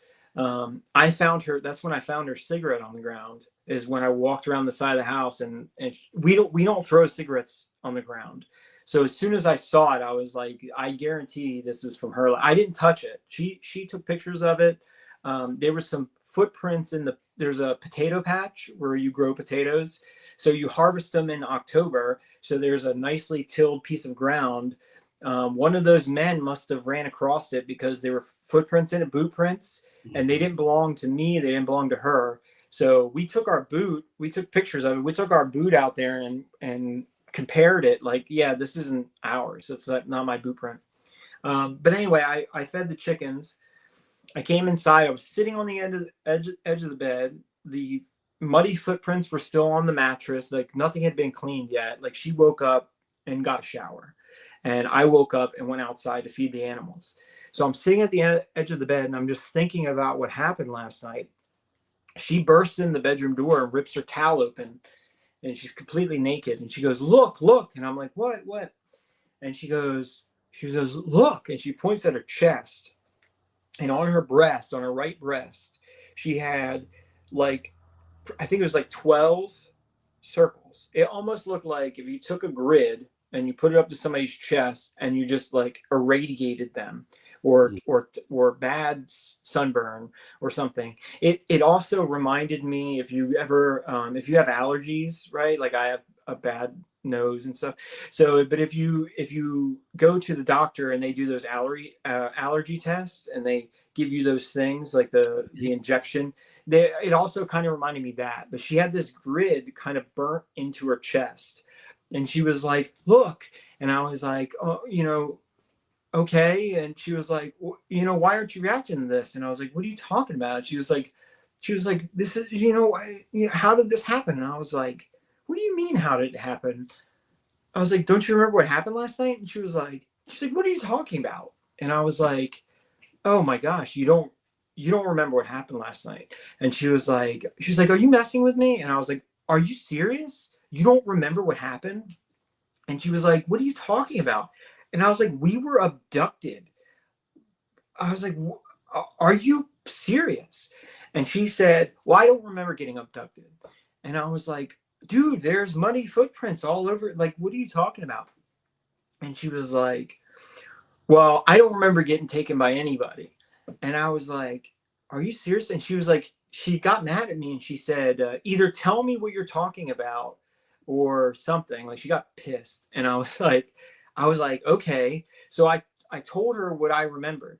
And she was like, so as I was telling her everything I remembered, she would chime in. And she would say like, okay, well, I remember you waking me up and telling me that somebody tried to break in. And she was like, and I remember going outside and telling you that there's nobody out here. And she said, but the next thing I remember, you were standing right next to me outside. And she was like, I remember the man talking on the radio. And I remember running around looking for the police car. She was like, but she's like, I remember you keep begging me to go inside. And she said, I remember thinking like, why are you acting like this? Like, it's probably just a cop or something. There's no reason to act like this. Like, and she said, I remember going up to the front of the house. And she said, the next thing I remember is waking up inside with you. And I was like, yeah, I know. And she was like, and I remember when she remembered going outside and she remembered the UFO. She specifically recited to me things she said the night before. She was like, the lights looked like balls of plasma and stuff like that. So for her, you know, if you asked her, if you said, did the military abduct you and question you and stuff like that, she will tell you no. She will say, my boyfriend woke me up. I went outside. I blacked out. The next thing I know, he was outside with me, and there's some man talking on the radio, and she'll say, and then I blacked out again, and then we went outside, and there was a UFO. But she will clarify to you, I will not tell people I was abducted because I do not remember being taken. I don't remember what they looked like. I don't know who they were. I don't remember them asking me any questions. She said, for me, this is her words. She said, for me, it's lights out and then lights on. And she's like, and I just don't remember what happened. And so the only thing we had, but once I told her what I remembered, that's when we went outside. We took pictures of the muddy, like where they ran through the potato patch. I showed her the cigarette on the ground. She was the one taking pictures of the boot prints inside the house, the pile of our clothes, the mud on the bed. Like she took pictures of all that. She went around outside, and when I told her about the cigarette, she was like, yeah, she said, I remember I told you that there's definitely nobody outside. She said, I went around the corner, and she said, I lit a cigarette, and she said, I was going to go check on the goats because we have a goat pen over there with some young goats in it. And she was like, I was going to walk back there and check on the goats. And she was like, and the next thing I know, I'm standing next to you. And she said, and look, the cigarette's not even, it's been lit, but nobody smoked it. Like, she's like, it's like I lit it and just tossed it right on the ground. And, but anyway, yeah, that's just what happened with that night. But after that, a bunch of other stuff happened later. Like we had black sedan pull in the drive. We moved, by the way. So we had a black sedan pull in the driveway, turn off all of its lights and just sit there. And, I basically grabbed a gun and went over, turned the light on, and then they left. Another time at 2:00 in the morning, another black sedan pulled in. This time they backed onto my neighbor's property. He was gone on vacation. So they backed in, they turned their high beams on and shined it straight into my window at like 2:00 in the morning. So I did the same thing. I got up, I saw the car. There was one person inside. They were in the driver's seat. And this is 2:00 in the morning, right? They're shining their high beams right in my window. Somebody asked me, like, why didn't you call the cops when that happened? Because they're parked in my neighbor's, technically that's his space. So I was like, oh, maybe, you know, it's his family. You know, I'm not going to call the cops and go, somebody's on somebody else's property. Like, you know what I mean? Like, right. So there was another time, there was a black helicopter that just hovered over the house. I was outside gardening. It just hovered like 10, 15 feet over the house. So I ran inside to grab my phone to try to record it. As soon as I ran back outside, and, you know, I backed up to try to get it. It turned like this and it went down below the trees just back here in our yard. And I still recorded. I still pressed record. You couldn't see the helicopter. You could just hear the noise. There was another time that a drone came up to the house. It just did like 20 circles. This was like a Reaper drone. It just did 20 circles, and then it just left. And I have another video of a black helicopter. It came by the house twice in the same day. So 2 times. The first time I missed it, right? I tried to film it. It flew off. I was like, all right, whatever. It came back like, I don't know, a few minutes later, and it went around the house. And then when it went to go leave, I ran out, and I got it flying away. And that helicopter is actually kind of important, because even though it looks like a civilian helicopter, I mean, it's just a black helicopter, it had a refueling pole on the front of it. Helicopters, all right, so civilian people do not aerial refuel helicopters. Right. So there's no, because you need an air tanker. You need a military grade air tanker, a big airplane with a fuel tank on it. It flies down, the helicopter flies up, and then that it's like a parachute that comes out and connects to that pole. That is how you refuel those helicopters. So even though to a normal person, they're like, oh, it's just a helicopter. That was 100% a military helicopter. It had an aerial refueling pole on it. It also had a gimbal device on the front of it. And it's just like very low over the house. Ever since 2018, I've had like reoccurring. There was also one more thing. I don't tell people about it. I don't know if I want to. There's something, let me put it this way. I had 2 men show up here and kind of pay me a little visit in 2021.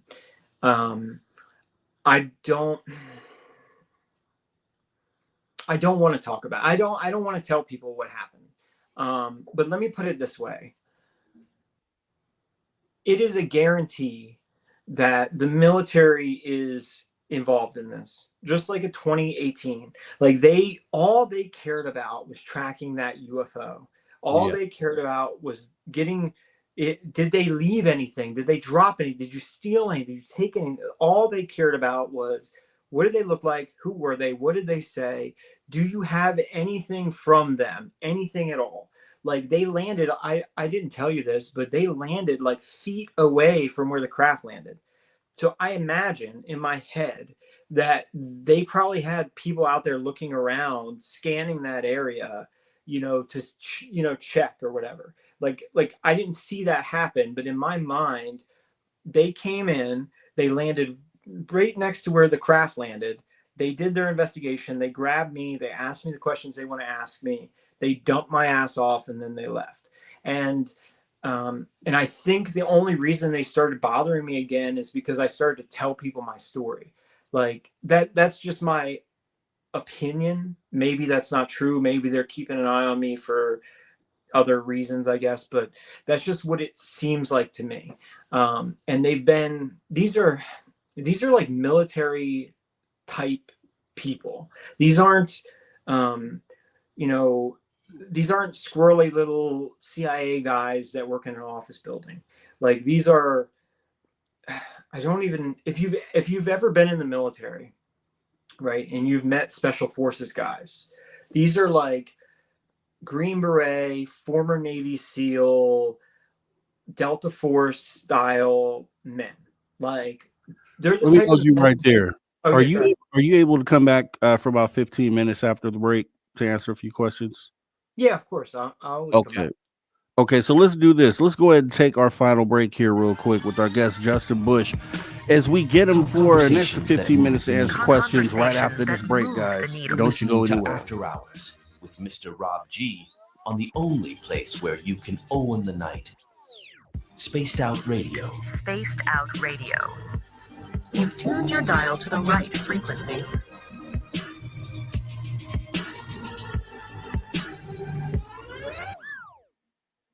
All right, we're clear and we're off camera for another 5 minutes, so I'll see you after the break. Okay. All right.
Welcome back, Spaced Out Radio, after hour number 3 with me, your host, Mr. Rob G.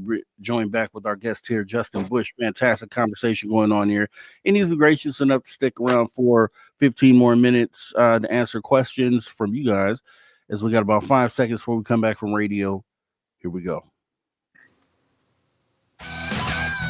All right, everybody. Welcome back. Spaced Out Radio after hour number 3 with me, your host, Mr. Rob G. We are going into overtime with our guest here. Justin Bush has agreed to stick around for 15 minutes to answer your questions. We're going to make sure we get those answered for you. And then we'll get into some Drew Banky with After Hours wrap up. Maybe some Steve Stockton. We'll see. We'll play it by ear right here on the After Hours Radio show as we get back into the conversation. Let's see, Justin. So essentially, what I wanted to do was just ask you, I just wanted to start off by asking just this one question for myself. So I just want to make clear, like, what do you see, or what do you think the agreement is between, I guess, human government and extraterrestrials? Why do you think they're seen together, especially in the instance that you just covered? Right. So, okay. So for me, I have not seen that sort of relationship that other people describe. I've not seen like human military with aliens. I just haven't seen that. So the questions they ask me, I always tell people that if you actually really dig into these stories, right, and you pull out these little teeny tiny threads, one of the my awakening was in 2009, right? I get abducted. My neighbor's a witness. Where it landed, there's a big circle, like all that happened, right? I immediately started researching, and when I did start researching, what I found is that all of the things that happened to me happened to somebody else. Like I would read somebody's account, and then it'd be like this: they pulled out this tool, and this is what it looked like, and they would draw a little sketch of it, and I was like, that's the tool I saw. And then they would say, well, this is what they said to me. This is what the craft looked like on the inside. This is what the creature looked. This is what it was wearing. This is how many fingers it had.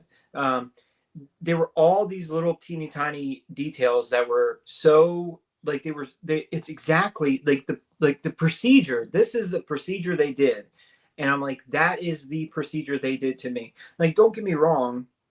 There are plenty of accounts out there that'll say they did this. And I'm like, well, they never did that to me. But there were so many similarities that it really got me looking at those little accounts, those little details. And the questions that those men asked me that night are like, they didn't know, they knew that a craft, like, this is what I think. I think they tracked that craft. I believe they probably got it on satellite. That's how they knew it landed next to the house. I am online telling people last night, in my little group, I think this is, in my mind, this is what happened. I wrote to the FBI. They probably immediately started watching my computer. Immediately. They probably got that. They flagged it. They kicked it off to some team. And they probably were just watching me. And I'm online going, last night a UFO landed right next to the house and I got abducted. And they probably checked their satellite footage. And they were like, a UFO did land next to his house. And they wanted to know who it was. They literally asked me if I could identify the species. So do I think that they have agreements with some aliens and things like that? I actually do think that. I think that either they used to, or maybe they have agreements with some of them, right? But the fact that they said, if I show you photographs, can you point out the species that you saw? That tells me that they have positively identified multiple species. So if they have an agreement with species A, and when I first started asking questions to the community, I always asked, even to these whistleblowers like Elizondo and all these people, I always asked them the same question. Do you know that alien interview video? Yep. That came out? Okay, that is the exact species that I saw. All right, that's exact creature that I saw in 2009, that I saw in 95, in 93. It's that species. So I used to always take a clip of that picture and I would post it on Twitter or where, and I would say, are these the good guys or the bad guys? Because I want to know, because I'm having interactions with them and I don't know if they're the good ones. I don't know if they're the bad. I don't know if they're here to help. I don't know. But to me, it seems like if they have relationships with some of them, they clearly don't have relationships with all of them. Because even when I was younger, they intercepted that craft. They clearly were trying to get that craft. They wanted that thing, right? They were so desperate that the pilots of that craft, or the helicopter, literally almost killed themselves in the power lines trying to intercept this craft. Like they were desperate for that. Same thing when they came in and they grabbed me. They wanted anything that they could get. Technology. Did you find a piece? Did you take anything? Like, to me, that tells me that they have identified some of them, but clearly they are not friends with all of them. If they were friends with them, there's no reason for them to even show up and investigate, because they could just call them and go, hey, did you abduct this guy yesterday? And they go, yeah, we took him. That's just the way I look at it now, is that there's clearly several of them. If they have a relationship with one of them, I'm not aware of it because I've never seen it. So yeah, I'm with you on that. And it makes me, and just kind of going off of what we already know about the phenomena, we know whenever these things do show up, we know usually the military is not too far behind. And that would kind of point to them gathering intel versus already having intel. So it actually is really cool that you're able to point out the type of questions that you were asked, because it shows that they they're trying to validate or verify information, which would make more sense. And I'm not really with they're working together team either. But I'll say for sure that it does point to, and it might make sense why they've cut us out as far as the experiencers out of the loop, because if you on the national stage start going to experiencers, then you're going to find out stories like your own where, hey, there is some sort of government branch or that are out there coming and talking to people right after these sightings. And I think maybe that's something that they don't want to make, just one other thing that they probably don't want to make public knowledge. So that it all makes sense to me is what I'm saying at the end of the day. So, well, let me ask, let's try to run through these questions as quick as possible. We got Kim Jellin asking you, what did they give you? I honestly don't know. See, it looked like they injected my girlfriend with something. Like those marks on her chest, that's what I thought it was, like some sort of injection. But I don't remember them. I mean, I don't know. They could have hit me with a dart or something. Like maybe it was like a blowgun or a dart. But in my mind, I think it was an aerosol. I think that noise was some sort of gas. I think it was some sort of aerosol. That's what I believe. It was a fast acting, but it also wore off really fast. Like once it wore off, you like snapped it. Like that's why I said it reminded me of people that do like I've seen videos of people smoking like sativa or what is that stuff called? Salvia. And they like snap out, but then they just go and they're right back. Or like whippets or air duster or any of that type of stuff. They're out and then they come right back. The whatever drug that was, it reminded me of the euphoria of an opiate, but it had these weird side effects. I asked a few other people. Somebody sent me a link to a drug that the Army had tested that had some of the same side effects that I had. I can't remember the name of it, but they said in the thing that it could be administered as an aerosol. And it was fast acting, but I can't remember the name of it. But yeah, I have no idea. I mean, I assume it's a cocktail of some kind that because all the different symptoms to me kind of scream cocktail. Like they don't, usually you don't get euphoria with, painful skin, you know what I mean? Like it just, to me, I thought of cocktail, like some sort of cocktail. And there's another account around the exact same time of pretty much the same thing that happened to me. I found out about it a few years ago. So I was watching some show and they basically said like, hey, look into, somebody told me like, hey, your story sounds like this one story.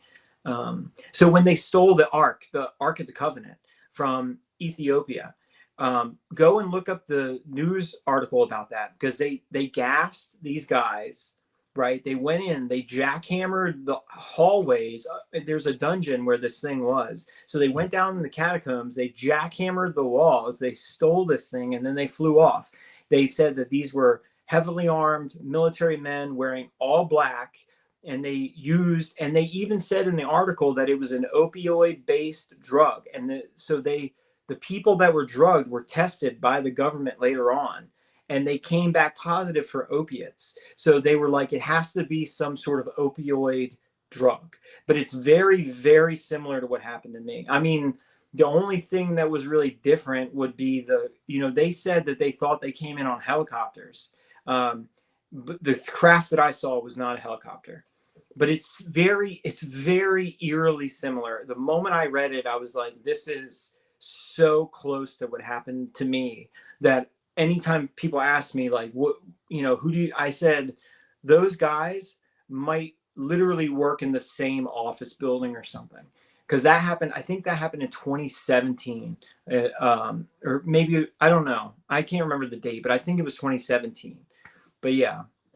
Okay. And Cielo Azul and Miss Twinkle, you guys have basically the same question. So I'll ask Miss Twinkle, but this is for both of you guys out there. The question is, what was the device? And then are you the one that hit it?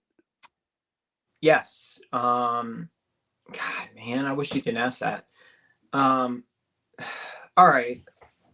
So,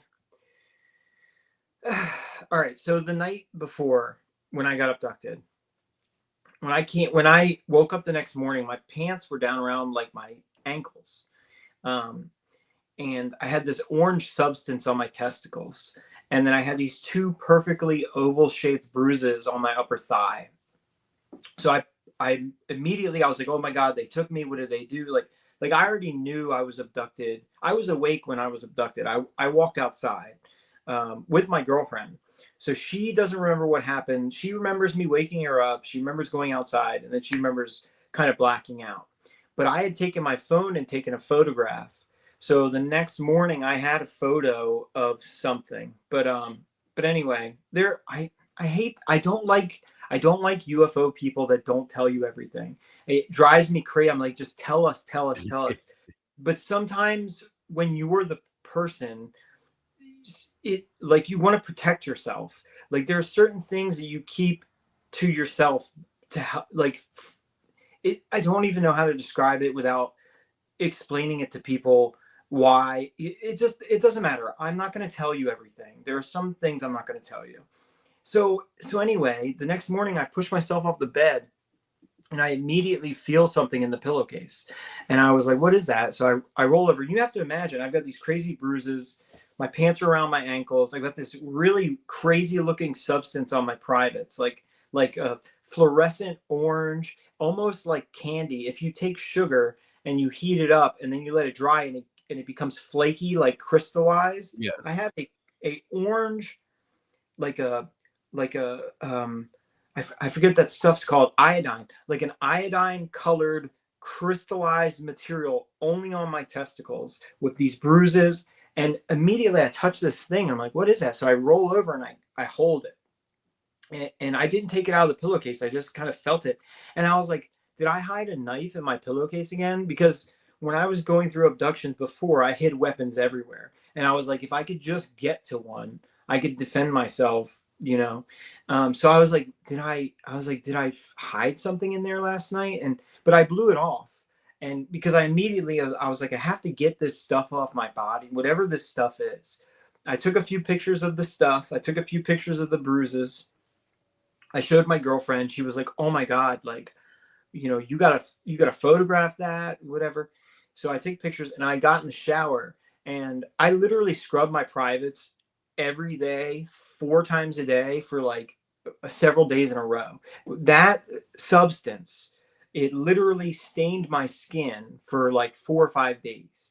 I mean, I washed them. I don't know why, but I had this, when I tell you about compulsion, right? When you have that thing, whatever you call it, it's like, I got to get it off. And it doesn't go away until you wash it off. So I did not remember what that object was the next morning. I had no idea what it was.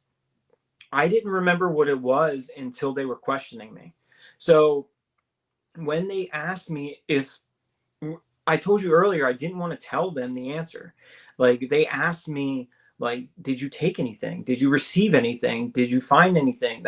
And I said yes. And I was like, I don't know why I'm telling them this. I didn't want them to know that I had this thing. And not only that, but I didn't even remember having it until they asked me. And it was almost like it all come flooding back to me.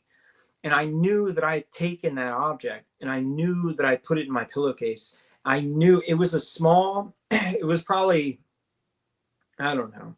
I called it a remote. That's what I thought it was. It was some kind of controller of some kind. But it was a small, maybe 4 5 inch long, heavy, extremely heavy tool of some kind from the table in the craft. I had taken it from that table and it was probably 4 inches long, maybe 1.5 inches wide, 1.5 inches thick. If you go to like a hardware store and you go look for square steel, like solid square steel, Yes. and you cut a 5-inch piece off. It's kind of like that. Maybe a little bit wider, like maybe almost 2 inches wide, but it was like a little device of theirs. It was like one of their little tools, and I just took it. It's not the first time I've tried to take things. I always try to fight with them. I always try to steal stuff from them. I don't know how to stop myself. Like when I see them, I try to. I kick, I punch, I bite, I spit, I'm always trying to steal something from them. I'm always trying to take something. I'm always trying to fight with them. It's just, I can't, I always think like if I could just grab one of these things and show people, or if I can just take something, then I can, like, people will believe me. Like there's something in me that like I literally can't help it. Like I don't know, but I literally did not remember. I knew it was in the pillowcase, but I didn't know what it was. And the moment they asked me the question, it was like it all, and it wasn't the only question that happened with. They asked me, they were like, where did they take you? And I said, the moon. That was it just fell right out of my mouth. And I was like, why did I say that? And then it just like flooded back. And I remember when we were getting close, like we were flying up around the backside like this, and you could see all of these like the land. I don't know if, like, when you look at like one of those board games where there's topography, and you're looking out over it and you see all that kind of topography everywhere. Like I don't remember. I don't remember enough from that night when the aliens took me, not when the government took me. I don't remember enough to give people everything, because I just don't know. I know I came back with that object. I know these dudes wanted it bad, but I don't think they knew I had it. Like, I think that they were just asking questions, and for whatever reason, I said yes, and they were like, where is it? Like, we want it. And like, whatever you have, we want. And then when the one guy found it, he was like, I got it. Like, I heard him shaking the pillows, and I was like half out of it. The other guy was just gripping me so hard. Like, he squeezed my arm so hard. But yeah, I don't remember enough about what happened that night. I think they took semen. I think that's one of the things they were doing. I don't know what they injected in my legs. I don't really know what that object was, but I called it the remote. I still call it the remote. I just don't remember enough. I don't have enough memory to piece it all together. So it's so scrambled for me. I'm sorry. No, you're cool, because truthfully, in a different scenario, you could have just made that part up, right? So it's better to be truthful in the way that you are than to feel forced into a position where now something's being created. So I actually applaud that and think that's actually pretty cool. To kind of go off of that, Silent Listen was asking, have you ever scanned your body with the black light to check for like other non-visible traces? Oh yeah, sure. I had I wasn't going to tell you anything. I've got tons of pictures of blood from my ears dripped onto my pillow. Bruises around my privates last night. So I wasn't going to say anything, but last night I think something happened, but I don't remember anything. So I went to bed. I had these crazy dreams about aliens, and when I woke up in the middle of the night, I was like, I need to remember them. They were important, but I couldn't remember any of them. But when I woke up, I had this. It's got like a perfect circle in it. Oh yeah, it doesn't hurt at all. So I woke up and I had this. I was like scratching my back, and I saw it, and I was like, what the heck is that? And I didn't do anything yesterday it doesn't hurt. But it's got a perfect circle in the center, and then this circular bruise. And I thought it was so weird. And so I immediately was like, I had those weird, vivid dreams last night of some alien thing that I can't really remember. So I checked myself with a black light. I don't think I have it in this room, but I have like a little torch with a black light on it. And I wasn't going to tell you. I have it written down in my bedroom, but I checked myself, and in my privates, around kind of like the side of my penis and the top of my testicles, there is a semicircle of these weird kind of like purplish bruises. It's almost like draw an oval, right? And then draw an oval around a circle, but only go around like halfway. So it was like it's like a series of these ovals. It goes from like the base of my penis around my right testicle. And so I used the flashlight and I found that, and I was like, oh, that's weird. And I told my girlfriend about it. And then later on, she was like, are you going to tell them about that? And I was like, I don't think I'm going to. I was like, I literally said to her, I said, I just don't remember what happened. So there's just not much to report. But I learned from a lot of my mistakes, like when I got hacked and I got my pictures and stuff taken. I've gotten hacked multiple times. So now if I get a picture or video, I download it and I move it. If something happens, I take out a physical book, and I write down. So earlier today, I literally wrote down, I was like, strange bruise on my arm, strange alien dreams, cannot remember what happened, strange things found around testicle, whatever. And I wrote it all down. But if you asked me, if you said, hey, were you abducted and anything strange happened last night? I would tell you, I don't know. I literally I don't have any memory of it to give you any. I can just tell you I have this. I'm not going to show you my privates, but rest assured. I hope not. I hope not. This is right. So what do I say to a person? Like, hey, want to see this weird thing I got going on? Like, I had some really vivid dreams last night. Like, I just, these ones, the ones that happen where you can't remember anything are the worst ones. You know what I mean? Like, they're the worst ones because you're like, I know something happened, but I don't know what it was. So usually I don't even talk about it. But yes, I always scan my body with a black light every single time. Like without fail. Have I found other things? I have. I don't really talk about that very much either, but yes, I always scan with the black light. Well, that is awesome. I appreciate you coming in overtime and answering the questions here. Much appreciated. Once again, a great conversation, Justin. I'm going to reach back out to you, man. We got to book something else. So I'll be reaching out to you soon, but I do appreciate you coming in.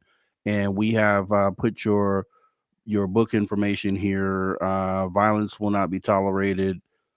Abduction story on Amazon. We have the link in the chat. So guys, make sure you guys go and support Justin Bush, and we will be seeing you soon, Justin. Thanks for coming on in tonight. Peace. Thank you.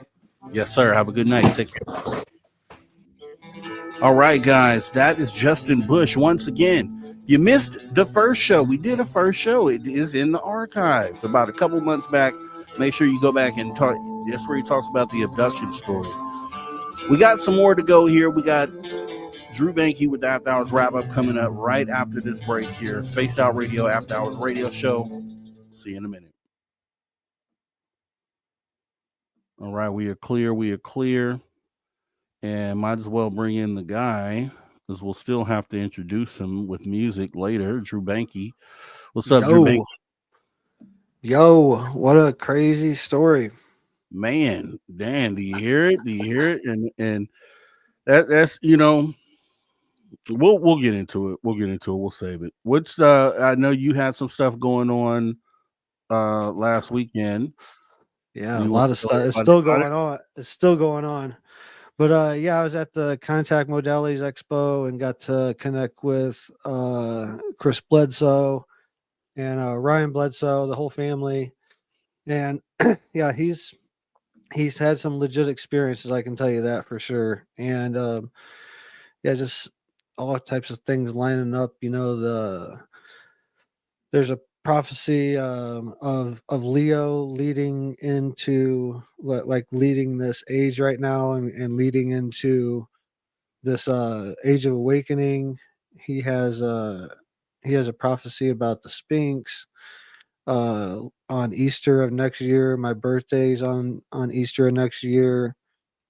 Yeah, just a lot of stuff, man. I turned 46. He was 46 during the Cape Fear River incident. And yeah, I was every day since so this is Jimmy Church and leading a talk with Chris. The room is completely packed.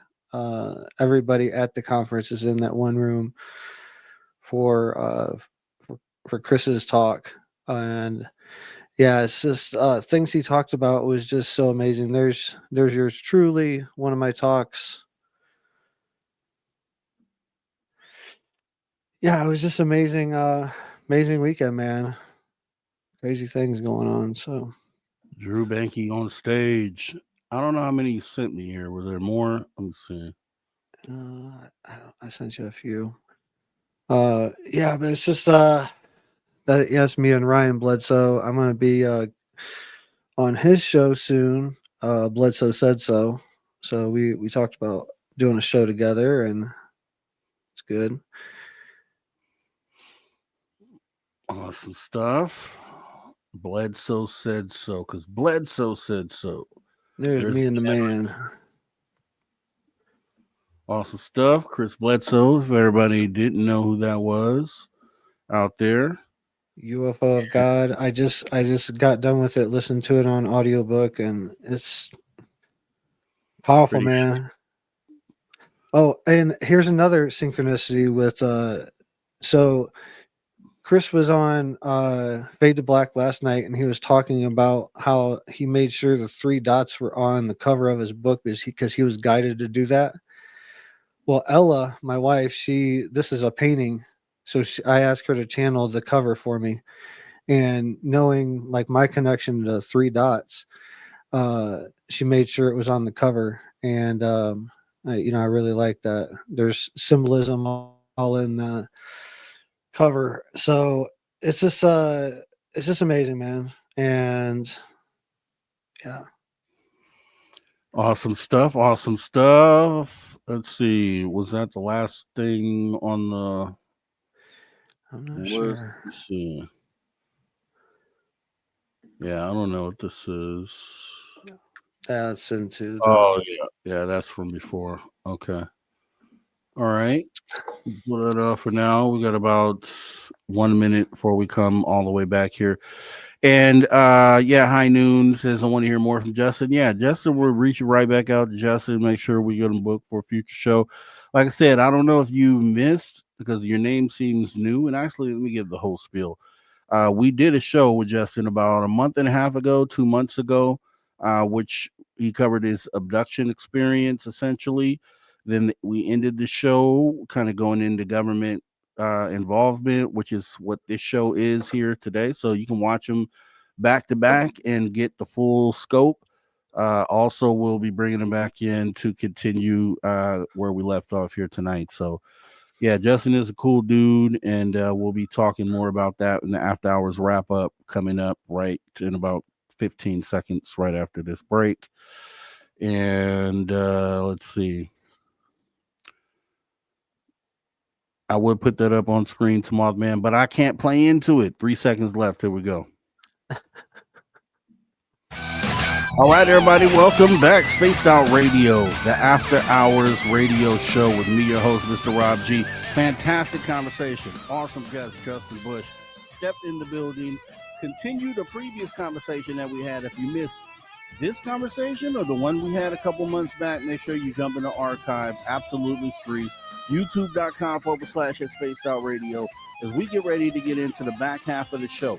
Last 30 minutes here, and we have to make sure that we are starting that half hour with the man, the myth, the legend, Mr. Drew Banky. You're an irredeemable monster! Come here, I'm gonna eat you! Get in my belly! Get down in the north! Get down north! Go it! That man's got north!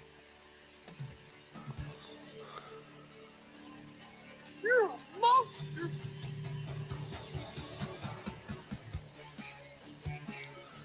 Yes, yes, yes. It is the After Hours wrap up with that guy right there. I've almost perfected this. That guy right there, Drew Bankey, stepping in the building. As we do what we do here, we break down. This is a wrap up of what has happened in hour one, hour two of the conversation, right? For all those who don't know as well. This is the After Hours radio show. We actually do this show right here, Saturdays and Sundays, 8 p.m. Pacific until 11 p.m. We also have Dave Scott running the Woo Train Monday through Friday, 9 p.m. until midnight. Monday through Friday, we have Element 115 with Lee Strauss and Tim James, which goes on Fridays from 8 p.m. until 9 p.m. So there's a lot of stuff you can find here 7 days a week right here on Spaced Out Radio. You can get your paranormal on, get your UFO on, get your cryptid on, get whatever you want, get it on right here at Spaced Out Radio. So as we are jumping into the After Hours wrap up, Drew, you saw the interview or at least listened in. What did you think about it, and did you have any thoughts? The theme here over the past, since the conference and everything is just patterns. I see I'm starting to see patterns of things like people experiencing the same things or check all these different boxes, and then they have experiences with the experience, the NHI. Him talking about really stuck out to me was talking about goats and having chickens and things like that. It's the theme of people having experiences and then going into some type of self-sustainability, whatever level that is. It's interesting. And yeah, there's just so many themes, man. I've been buzzing ever since coming back from the conference, and it's just amazing. But it's his outlook on things. I think he's been abducted by NHI and military. From what it sounds like, obviously the hearing the men on the radio and stuff like that. But it's just the experiences that we have, the actual abduction experiences, whether they be like on an NHI ship. I think that's positive, man. I've from every experience that I've had since all this started in 2019 when it was really kicking off. I had some experiences before that, but 2019 was really the pinnacle. And I've never had a negative experience. It's all been positive, and ultimately it goes way past ET. It's spiritual. And it's as the days go on, as it seems like everything's ramping up right now very quickly. And yeah, everything's coming really clear very quickly for a lot of people. So it's exciting. Yeah, it's exciting, Drew Bankey. I'm more in the anything's possible boat. I just hope for the best, prepare for the worst. And it's just, when you hear accounts like Justin's tonight, so looking at this thing as, because a lot of people believe the government is directly involved with some sort of collusion with the extraterrestrials. They've sat at a table like this one, they've had a conversation, they've laid all these plans out, made agreements and things of that nature. And I could see that, right? I could see that if there is a need for that to happen, but I don't know that you come here as the superior species. Well, I won't say superior. I'll say more advanced species, and have a need to want to sit down at the table and make arrangements and negotiate things of that nature. Because it's either, hey, we're coming here, it's what we want to happen, or it's the highway. It's one of the two. And I just don't. When I hear stuff like what Justin said today about, these military guys, or some people could call them potentially men in black, coming in after events and asking questions. See, that makes more sense. That it's like, okay, the government is trying to gather as much intel as they can on what these things are, like what their intentions are. So you'll find them asking experiencers, shortly after experiences, like, what did you experience? What did it look like? What did it say? Did it do any, what did it, and kind of gathering intel that, because if they had it, why would they ask? That's my thing. And because it seems like they probably don't know as much about the species themselves, or maybe their intent, that it leads me to a position where maybe these things, are hostile, which is why they are trying to gather all this information from every person that has an experience. I don't know. I can speak directly on that, actually, because Chris was open this past weekend and it's no secret that of his intertwinings in the CIA, NASA, and other things. They've come out and investigated his property. Prior guest on the show, John Alexander's been on the show before, right? On the show, Who? Colonel John Alexander.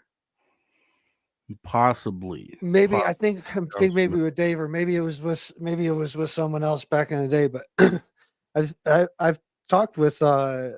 Jay Alexander. Jay Alexander. So he's one of the intermediaries in between experiencers and the government. And I'm not saying anything that Chris hasn't said out in public. So just a disclosure, like, he was openly talking about this stuff at the conference and has spoke about it before. But he also spoke about he's working with a group of women, and they are highly, just like I've been saying all along and feeling all along, they are highly interested in the consciousness aspect. And also they're interested in the lady.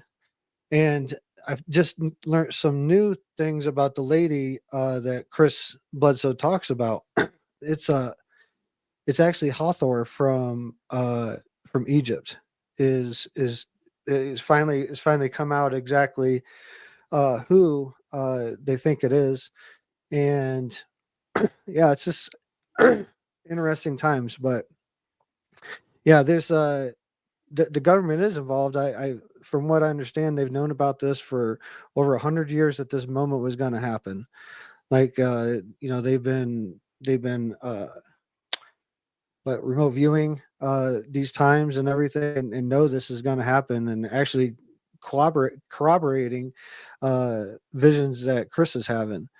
So yeah, I really think, especially, I was on the fence about Chris till I met him, but after meeting someone and being in their presence and having a conversation with him, you just get that feeling. Does he have it all? Does he know it all? No, like, none of us do. And I think that's the beauty of this journey, and he'll tell you right away, he doesn't know everything, but he's willing to share anything, speaking from the heart. And you can tell he speaks from the heart, anytime that I've been around him. So it's and I see my reflection in Chris a lot in his walk, a lot of things he's talking about. I've talked about on this show several times before about these visions that people have of flooding, tornadoes, earthquakes, all these things happening. And he's had the same things. Like, so there's so many similarities that I know that we're communing with the same energy. I don't know exactly where it is or where it's from or whatever. And there's many other people that's doing the same thing right now. So it's exciting times, man. I really believe it. And I think the powers to be knows that this is in motion and it's unstoppable. So they're going to try to gain as much knowledge to help integrate themselves into it, because they're trying to figure out as well. There's objects that Chris talked about. There's over 300 people that's held these objects. There's two different pieces. One's supposed to be from like 50,000 light years away or something like that, or whatever. But one of the tests that they have for these people, they put this in their hands and see what the physical reaction is to that people have. And out of 300, only 2 has had a reaction, and Chris is one of them. It's not revealed who the other person is, but it's just It's Yeah, exciting stuff, man. it sounds good. It sounds good, but when when it gets into I'm the only one that can do this, or I'm so special that I was the only one to be able to activate the amulet. Then when it gets into that category, it's like, well, how can you validate that? So I would hope that if a person is going to make a claim like that, that they bring the receipts to show it. Because if you can activate this thing, whatever it is, we should be able to record it and kind of make it a thing. But I don't want, what I don't like is when things turn into a lore, turn into this new Yeah, but lore, I mean, new Chris legend. is not like that at all. Like he's every other sentence he's saying that it's not the time of one Messiah walking on earth. It's a time of very many, and eventually we're all going to be crossing over into that higher state of consciousness. And that's why I resonate with him so much. Like what he talks about, like people have it, sit down and talk to the man first. Like, and No, yeah. no, I'm not saying you or anything like that. I'm just saying, like, really listen to what he's talking about. Like, listen to, all his interviews and really get a feel for what he's talking about. But, cause I'm sold on the dude. I mean, and especially some of the things he's talked about, like I've seen I've seen and experienced the same thing. So, Yeah. I mean, that's what it's all about, really, is listening to the story, getting the information, weighing that against what we know in our own historical database of piles on piles of experiences and encounters, and see what lines up. Yeah, and I'm open, period, to anyone. I stay middle of the road. I recalibrate myself all the time in order to listen to stories and accounts, but then questions do come up along that way. And as long as people are open to answering those questions, and they're, just open in general to hearing maybe an answer that goes against the thing that they thought of, then I'm okay with it. As long as everybody's coming to the conversation table, wherever that conversation happens, with an open mindset, I think that's just the key. Just be willing to be wrong, and be willing to walk away with new information. And I think that's a win-win for everybody involved. sure. Yeah. Yeah. I totally agree. I mean, it's, we're in this together, man. And we're all trying to figure it out. Like I told him, we've been having conversation ever since the conference, me and him back and forth. And I just feel like this big puzzle, I was a puzzle guy anyways, and I still do a puzzle every now and then. So I just feel like, this puzzle's coming together. We're finding those missing pieces that were underneath the table that I got knocked down and kicked underneath the table. And I think they're all coming to the surface right now, man. And I feel it. I feel it. I feel. This is the thing, though, about the going back to our guest tonight, the fact that you have government outlets, and with Men in Black, is, like I said, just call them that, because they're coming right after these events. They're asking questions. It seems like the type of questions that are being asked, and even if you look at other historical Men in Black situations, it's always these guys coming and asking these probing questions. So it kind of lines up with the story that was told tonight in some aspects. And it just makes me think, okay, it makes more sense that the government themselves may not have the full story about the extraterrestrial presence. The reason why is, if you think that the drones were anomalous, any of them, only a handful, they still didn't have answers. And it's like, okay, I think that, I just feel like there would be, that would have been handled differently if there was some sort of backroom conversations that were taking place between extraterrestrials and government. I don't know. What do you think about that? I don't think. I think the reason that they're so interested, they're becoming more and more interested in experiencers now, is because they haven't interacted with the government. Because it's a spiritual thing, man.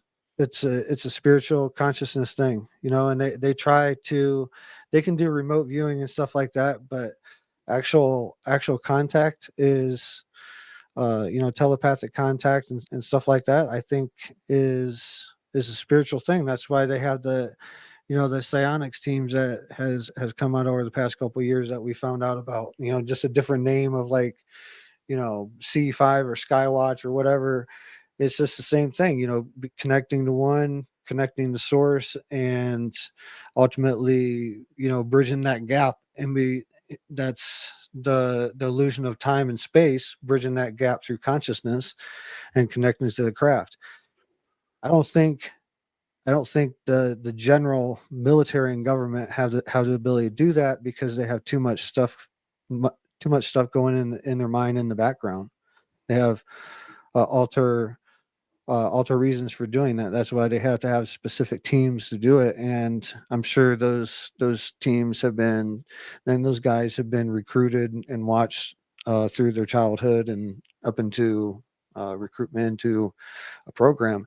Do the whole 20 and back thing. I don't go that far with it, but I definitely think that they're monitoring people through the school system. I think is definitely connected to the main database, and those that test in high in certain areas are looked at, and then the investigation starts. But another reason why I think that they don't understand the phenomenon to its fullest is because the experiences I've had have been very spiritual. Definitely seen craft and things like that, but my most profound experiences have been deeply spiritual, and I never had someone show up. And I know that things that was told to me are valuable to the whole. So I've never had people show up after those experiences. Great point. And yeah, and so it would beg to want to know that. So maybe it's ones that they can physically, as the guest Justin was saying, that maybe because they've seen it on satellite and were able to kind of follow it in to be able to know who to come talk to. And I mean, when you think about that aspect, that makes sense because some of these encounters obviously happen under the radar, no pun intended, but it does appear that way, that they are just showing up with some people with nothing being seen outside, nothing way to really track how that ties to this person. So it's definitely intriguing, and it's definitely something to sit back and think about. And as we figure this out, I'm just in that position where I just want to think out every aspect of this. I just don't want to stick to one narrative. I'm all with the spiritual part of this, that the consciousness part, but it just always, the question I always end up asking is just like the video we did, or I did the other day with the 5 potential encounters of situations where extraterrestrials try to make contact with humanity. Is like, why would they do that if they are talking to the government in the background? Why would they then go around the government to go ahead and have these profound encounters with a mass of people, like Ariel School, with all the people that saw that, with the Westall School, all the people that saw that, with the Phoenix Lights, all the people that saw that, New Jersey drones, if they're anomalous, all the people that saw that, flying right over the Capitol in the White House back in 1952. Like, if they were talking to the government and had some sort of agreement behind the background, then why would they then turn around and do those things, which seems like, an attempt at making contact directly with a species? And it's like, the government wouldn't agree to that. They wouldn't say, yeah, just go ahead and contact our citizens directly.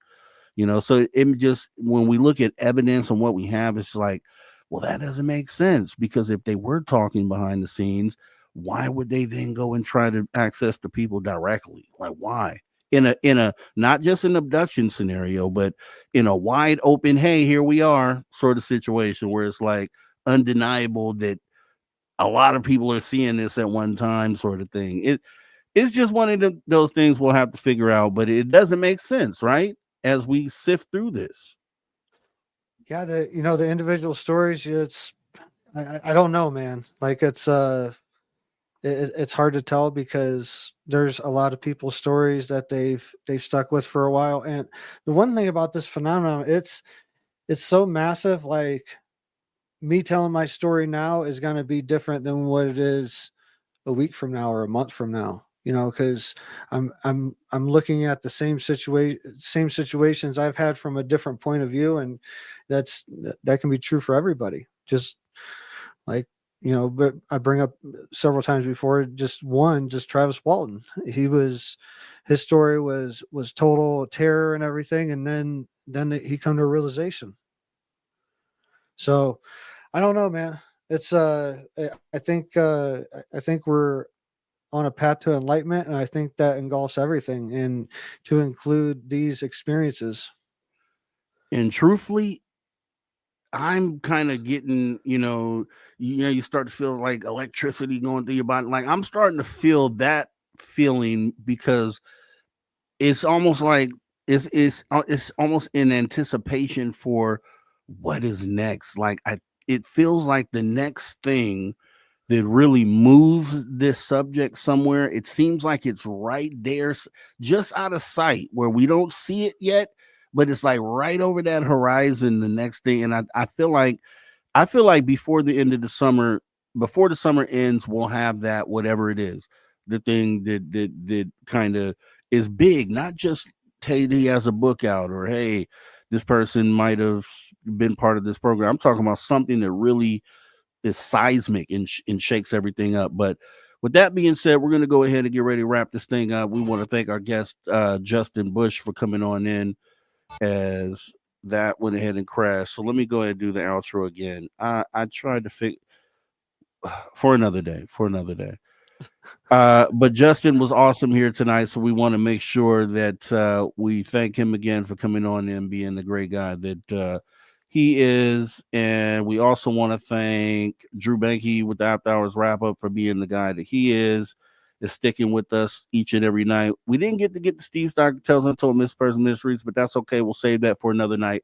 But we just want to thank everybody for coming on now. We also want to thank the guy that you hear right there, rocking us out in and out of each and every show. That's Ron Bubblefoot Dog, the man that teaches us to never say never again, because yes, the phenomenon is real.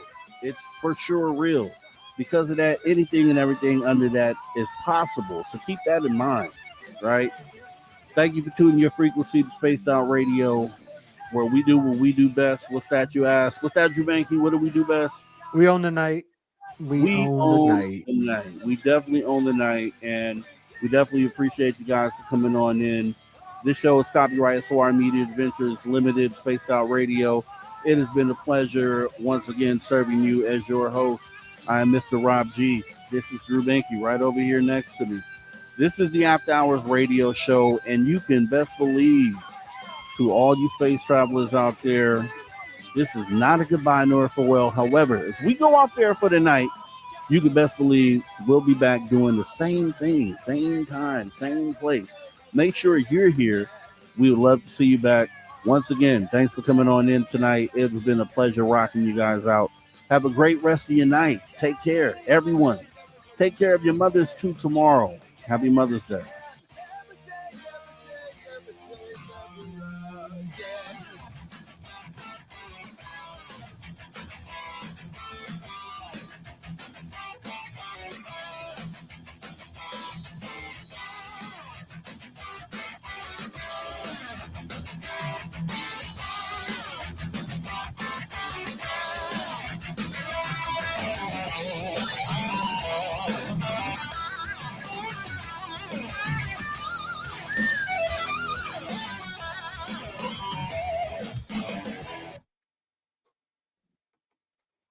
Right. We are clear.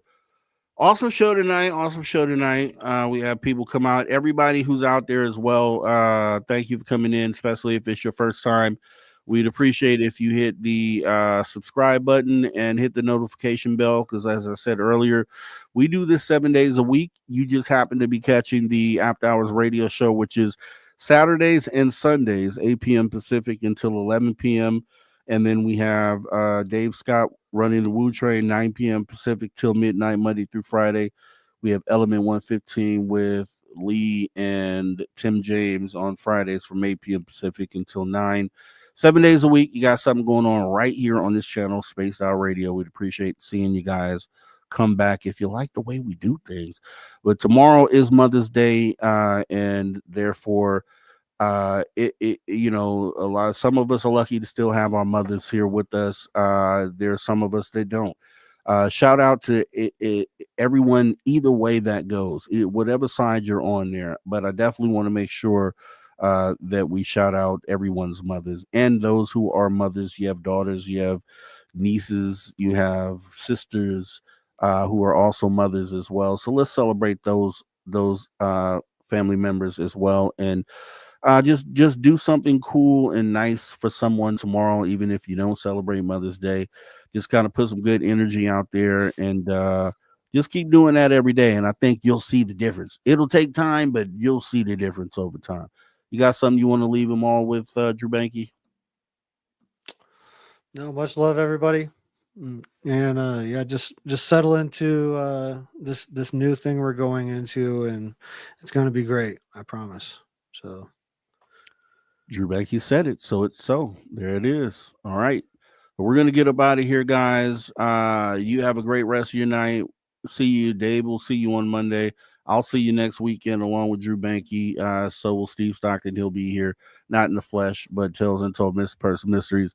You guys enjoy the rest of your night. We will talk again very, very soon.